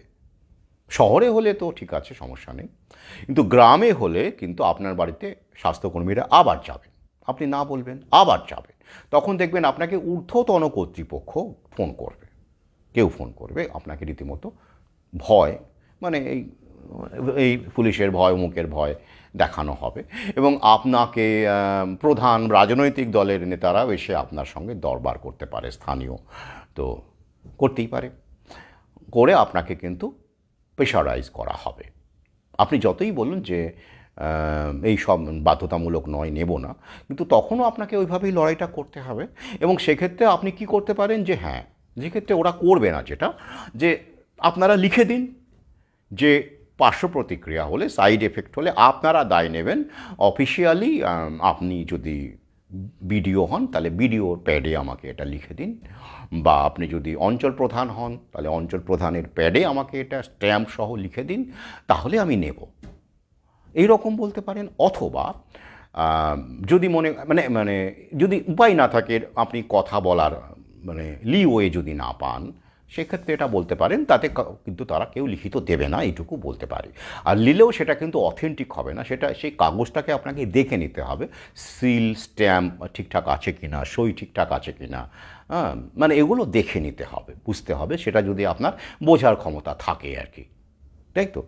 আরেকটা বিষয় বলতে পারেন, যদি তারা একটু বুঝদার হয় যে আইপিভি আমি নেব না বলছি না, কিন্তু ওপিভি নেব না, আইপিভি নেব, ইনজেক্টেবলটা নেব, কারণ কি পরিষ্কারভাবে এই যে বলে দিয়েছে তথ্য, তারা যদি ইংরেজি, হ্যাঁ, ঊর্ধ্বতন কর্তৃপক্ষ এলে তো ইংরেজি তারা নিশ্চয়ই বুঝবেন, মানে একদম নিচু তলার স্বাস্থ্যকর্মীরা তারা না বোঝায় স্বাভাবিক, তাদের তো কাজ শুধুমাত্র এইটায় খাওয়ানো, পোলিও খাওয়ানো, ও তাদের ক্ষেত্রে এটা আশা না করাই ভালো, সেভাবেই তাদেরকে নিয়োগ করা হয়েছে, সেই উদ্দেশ্যেই করা হয়েছে। কিন্তু ঊর্ধ্বতন কর্তৃপক্ষ যদি আসেন, ধরুন বিডিও এলেন বা এরকম কেউ, হ্যাঁ এসেছেন, ঘটনা আছে বলেই তো বলছি আপনাদের, তো সেই ক্ষেত্রে তারপর আপনারা এই হুয়ের যেটা রয়েছে মানে সতর্কতা রয়েছে, তো এবং এই ইন্দোনেশিয়ার কেস স্টাডি বা অন্যান্য কেস স্টাডিগুলো, বা আরও আমি লিঙ্ক আপনারা চাইলে আরও দিতে পারি, এই ভ্যাকসিন ডেরাইভড পোলিও ভাইরাস এই যে লিঙ্ক সেটা দিতে পারি, তো সেটা দিয়ে তাদেরকে বলতে পারেন যে আমার নিতে আপত্তি নেই, কিন্তু আমি ওরাল পোলিও দিতে চাইছি না, কারণ এটা ক্লিয়ার, এটা যারা নিতে চাইছেন, তো এভাবে আপনারা ফাইট করতে পারেন। কিন্তু যেটা মূল ব্যাপার, আমি আবার বলছি, ফাইট করতে শুধু ওই ডকুমেন্ট লাগে না, জ্ঞান লাগে না, লাগে অবশ্যই লাগে, কিন্তু যদি আপনার সাহস থাকে মুখোমুখি কথা বলার, এবং এই থ্রেডগুলোকে মানে মাইন্ড গেম যেটা মেন্টাল প্রেশার, সেটাকে ওভারকাম করার যদি ক্ষমতা থাকে, তাই মূল মোদ্দা ব্যাপারটা কিন্তু সাহস, সেইটা যদি থাকে তবেই আপনি লড়াইয়ে নামুন, এবং এটা কিন্তু আপনাকেই করতে হবে লড়াইটা, কারণ সব সময় আমাকে পাবেন না, কারণ আপনাকে যখন এলো আপনি ফোন ধরিয়ে দিলেন, আমি ফোনে দুটো কথা বললাম, দেখা গেল আমি ফোন ধরতে পারলাম না, তাহলে সেক্ষেত্রে আপনিই তো সিদ্ধান্ত নেবেন এবং আপনাকেই কথা বলতে হবে। তো পোলিও যেহেতু দীর্ঘদিন ধরে ইমিউনাইজেশন প্রোগ্রামের মধ্যে আছে, তাই এটার ক্ষেত্রে কিন্তু চাপটা একটু বেশি, কারণ এটা সিস্টেম, এটা একটা আঘাত পাচ্ছে, জানেন তো। করোনার ক্ষেত্রে দেখবেন এতটা হয়েছে, সেখানেও কড়াকড়ি হয়েছে, কিন্তু সেটা তো এই যে যেমন পোলিও ভ্যাকসিনের সিস্টেমের পরে একটা ঢুকে গেছে, করোনা ভ্যাকসিন কিন্তু আমাদের এখনও ন্যাশনাল ইমিউনাইজেশন প্রোগ্রামের মধ্যে ঢোকানো হয়নি, যে দিতে হবে বাচ্চাদের এই বয়স পর্যন্ত দিতে হবে, ধাপে ধাপে ধাপে, যেমন ধরুন পোলিওকে দেওয়া হচ্ছে, তাই তো, সেভাবে কিন্তু। আর বিসিজি তো জন্মের সঙ্গে সঙ্গে দিয়ে দেয়, ওটা তোর বাড়িতে এসে খাওয়ানোর দরকার পড়ে না, কিন্তু পোলিওটা যেহেতু একটা সময় পর্যন্ত মাল্টি ডোজ দিতে হয়, অনেকগুলো ডোজ দিতে হয়, তাই তারা বাড়িতে এসে আসে, তাই তো, এটা স্বাভাবিক। তাহলে সেই ক্ষেত্রে আপনাকে কিন্তু করোনার ক্ষেত্রে যেটা খুব সহজ হয়েছিল, এই ক্ষেত্রে হবে না, কারণ বারবার আসবে, যেই একটা করে প্রোগ্রাম আসবে, যেমন ধরুন এখন প্রোগ্রাম চলছে, আবার একটা সময়ের পরে প্রোগ্রাম থাকবে শিশুদের এত বয়স থেকে এত বয়স পর্যন্ত, তখন আপনার শিশুও দেখা গেল সেই স্ল্যাবে পড়ে গেছে, তখন আবার আসবে আপনার কাছে, এটা চলতে থাকবে, তাই নয় কি। তো সেই ক্ষেত্রে লড়াইটা খুব টাফ, যদি না আপনি আপনার আশপাশের মানুষকে আপনার কনফিডেন্সে নিতে পারেন, এবং তারা যদি এটা বলতে পারে ঠিক আছে উনি নিচ্ছেন না, কোনো সমস্যা নেই, ওনার ব্যক্তিগত চয়েস, এটা বাধ্যতামূলক তো নয়, আমরা নিচ্ছি, আমাদের ইচ্ছে হচ্ছে, তো ওকে কেন একঘরে করা হচ্ছে, এরকম যদি তারা বলবেন, আপনার পাশে দাঁড়িয়ে বলবেন, সেরকম জায়গাটা কি আপনি তৈরি করতে পেরেছেন? এবার বুঝতে পারছেন তো কমিউনিটি বিল্ড আপটা কত রকম, কতটা গুরুত্বপূর্ণ এই লড়াইয়ে। এরকমটা ঘটেছে, ওই দেখবেন জিয়াউদ্দিন বলে একজন আছেন, হ্যাঁ জিয়ার ক্ষেত্রেই ঘটেছে, তো তার ক্ষেত্রেও এটা ঘটেছে, সে সরকারি কর্মচারী, এবং সে কিন্তু এই পোলিও ইনফর্ম কনসেন্টের বেসিসে আমার সঙ্গে সে ফোনেও কথা বলেছে, আমার সহযোদ্ধা, এবং সে কাজ করছে, সে কিন্তু সন্তানকে দেয়নি, কিন্তু বাড়ির লোক চলে এসেছে বাড়িতে, তো তিনি বলেছে পুলিশের, আমি নেব না, সে আপনি যেটা করার ব্যবস্থা করার করুন, করতে পারেনি কিছুই, কারণ আইনত কিছু করা যাবে না, বাধ্যতামূলক নয় যেহেতু। তাহলে কি, তাহলে প্রতিবেশীকে কিন্তু বলা হয়েছে যে এই যে এই লোকটি সে কিন্তু নেয়নি এবং সন্তানকে দেয়নি, আপনাদের সন্তান কিন্তু বিপদে পড়তে পারে, এখান থেকে মারাত্মক হতে পারে, তুমুক ব্যাপার। কিন্তু জিয়া কি কোন কাজটা করেছিল, সে আগে থেকেই প্রতিবেশীদেরকে কনফিডেন্সে নিয়েছিল এবং এই ব্যাপারটা তাদেরকে জানিয়েছিল, তাই কোনো তার উপর চাপ সৃষ্টি করা যায়নি। এবার আমি আপনাকে প্রশ্ন করি, আপনারা যারা এই লড়াইটা লড়তে চাইছেন তারা কি এই কাজটা করেছেন? যদি করে থাকেন ভালো কথা, তাদের পাশে পাবেন। আর যদি না করে থাকেন এখন থেকে শুরু করুন প্রোগ্রামটা, নইলে কিন্তু এই ডকুমেন্ট দিয়ে শুধুমাত্র আর এই লিঙ্ক দিয়ে, তথ্য দিয়ে এই লড়াইটা লড়া যাবে না। কারণ এটা ন্যাশনাল ইমিউনাইজেশন প্রোগ্রামের মধ্যে পড়ে যাওয়া একটা রুটিন ভ্যাকসিন, ঠিক আছে, যেটা করোনা ভ্যাকসিন এখনও কিন্তু আমাদের ন্যাশনাল ইমিউনাইজেশন প্রোগ্রাম বা জাতীয় টিকাকরণ কর্মসূচির মধ্যে পড়েনি, যে শিশুদেরকেও দিয়ে যেতে হবে এরকম করে একটা রুটিন পড়েনি এখনও।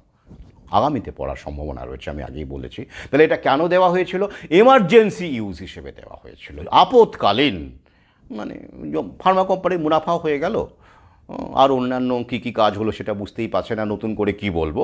কিন্তু এটা এমার্জেন্সি ইউজের জন্য অনুমোদিত হয়েছিল, হু অনুমোদন করেছিল এবং সেই সূত্রে হুকে সামনে রেখে আমাদের দেশও প্রয়োগ করেছিল এমার্জেন্সি ইউজ। ওটা ন্যাশনাল ইমিউনাইজেশন প্রোগ্রামের অন্তর্ভুক্ত নয়, কিন্তু পোলিওটা কিন্তু ন্যাশনাল ইমিউনাইজেশন প্রোগ্রামের অন্তর্ভুক্ত। তাই ন্যাশনাল ইমিউনাইজেশন প্রোগ্রামের অন্তর্ভুক্ত যেগুলো রয়েছে, যেগুলো রুটিন ভ্যাকসিন বাড়িতে এসে দেওয়া হয় বা গ্রামে, বিশেষ করে গ্রামে গঞ্জের ক্ষেত্রে তাদের কিন্তু অনেক লড়াই করতে হবে, ফাইট করতে হবে। সেই মানসিকতা নিয়ে আপনারা লড়াই করুন এবং তথ্য আমি দেব, কোনো সমস্যা নেই। কিন্তু লড়াইটা, কথা বলাটা, ফেস করাটা আপনাদেরই করতে হবে। আবার বলছি, কারণ সব সময় আমাকে পাবেন না, সম্ভব না, যখন তখন আসতে পারে। তাদেরকে মাথা ঠান্ডা রেখে, সবিনয়ে, রাগ না করে, রাগ করলে কিন্তু আপনি যুক্তি রাখতে পারবেন না। কী কী যুক্তি দিতে হবে সেটা তো আমি বলে দিয়েছি ইতিমধ্যে, আপনাকে কথা বলতে হবে, এই নয় কি?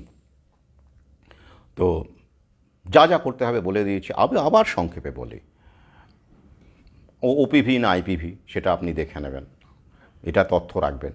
আর যদি মনে করেন যে না কোনো পিভিই নেবেন না, সেটাও বলে দেবেন যেটা বাধ্যতামূলক নয়, তাই নেব না এবং ইত্যাদি বলে দিলেন। তারপরে ডকুমেন্ট বলে দিলেন।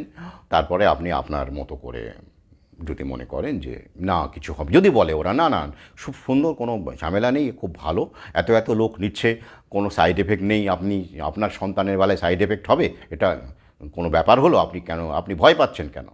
তখন আপনি বলবেন তাই সাইড এফেক্ট নেই, তাহলে আপনি লিখে দিন যে সাইড এফেক্ট হলে আপনি দায় নেবেন, প্যাডে লিখিত দিন। মুখের কোনো দাম নেই, মৌখিক ব্যাপারে তখন তো আপনাকে পাওয়া যাবে না, লিখিত দিন। তখন দেখবেন কেউ লিখিত দেবে না, কারণ এটা বাধ্যতামূলক যেহেতু নয়। আর যদি কেউ বাধ্যতামূলক বলে ফেলে, তাহলে বলে ফেলে যে না এটা বাধ্যতামূলক নিতেই হবে, তখন সেক্ষেত্রে বলেন আপনি ডকুমেন্ট দেখান, কোথায় বাধ্যতামূলক? আমি তো আরটিআই দেখাচ্ছি আপনাকে, বাধ্যতামূলক নয়, সরকার পরিষ্কার জানিয়ে দিয়েছে। তাহলে কেন বাধ্যতামূলক হয় আপনি দেখান, তারপরে আমি না হয় নেব। তাই মনে রাখবেন, এটা চাপ দেবে। আর যেহেতু বাধ্যতামূলক নয়, তাই আপনার বিরুদ্ধে কিন্তু থানা, পুলিশ, কেস, মামলা কিচ্ছু করতে পারবে না। হ্যাঁ, কি করতে পারবে? আপনি মানে অন্যরকমকে আপনি খুব মারধর করে স্বাস্থ্যকর্মীকে মারধর করেছেন, গায়ে হাত তুলেছেন, এরকম খারাপ ব্যবহার করেছেন, এইগুলো করতে পারে কিন্তু, যদি সেরকম পরিস্থিতি হয়। তাই ঠান্ডা মাথায় কথা বলবেন। কথা বলার সময় আপনার শুভাকাঙ্ক্ষী এমন কাউকে রাখবেন সাক্ষী, যাতে করে কোনো অশুভ শক্তি আপনার বিরুদ্ধে মিথ্যে কোনো অভিযোগ আনতে না পারে যে আপনি কাউকে মারধর করে ফেলেছেন, আপনি কর্তব্যরত, জানেন তো এখন আইন হয়েছে কঠোর, কর্তব্যরত স্বাস্থ্যকর্মীর সঙ্গে দুর্ব্যবহার করেছেন। হ্যাঁ, সেরকম হলে প্রয়োজন হলে আপনারা যদি সম্ভব হয় কথোপকথনের ভিডিও করে রাখতে পারেন, বা সেরকম পরিস্থিতি হলে লাইভ করতে পারেন, সে অধিকার আপনার আছে। কারণ সেক্ষেত্রে যদি তারা প্রশ্ন করে বলবেন যে দেখুন এটা আপনারা আমাদের সঙ্গে দুর্ব্যবহার করছেন, তার প্রমাণ আমি ঠান্ডা মাথায় কথা বলছি, সেইটা প্রমাণ রাখার জন্যই আমি এটার ভিডিও করছি। তো আপনারা যদি আমাদের সঙ্গে শান্তভাবে কথা বলেন, যুক্তি দিয়ে কথা বলেন, তাহলে তো ভিডিও করার দরকার ছিল না। কিন্তু এরকম ক্ষেত্রে তো আমাকে সোশ্যাল মিডিয়া ব্যবহার করতেই হবে। তো সেই ক্ষেত্রে সতর্ক থাকবেন, এগুলো ঘটতে পারে, আমি বলছি না ঘটবে। তাই কথা বলার সময় আপনি কাউকে রাখুন, প্রতিবেশী কাউকে রাখুন, কারণ আপনার সেই সময় আপনি কিন্তু একা। আবার বলছি, কমিউনিটি বিল্ড আপ করুন, নিজেকে বিচ্ছিন্ন রাখবেন না, একা রাখবেন না, কারণ এই লড়াইটা কিন্তু সবে শুরু হয়েছে।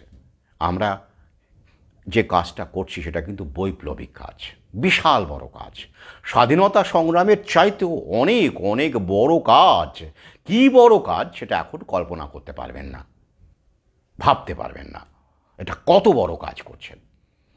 একটা জগদ্দল পাথরকে, একটা বিশাল বড় লেভিয়াথানকে আমরা চ্যালেঞ্জ করেছি। আজ এই পর্যন্তই, সঙ্গে থাকুন, শুভরাত্রি।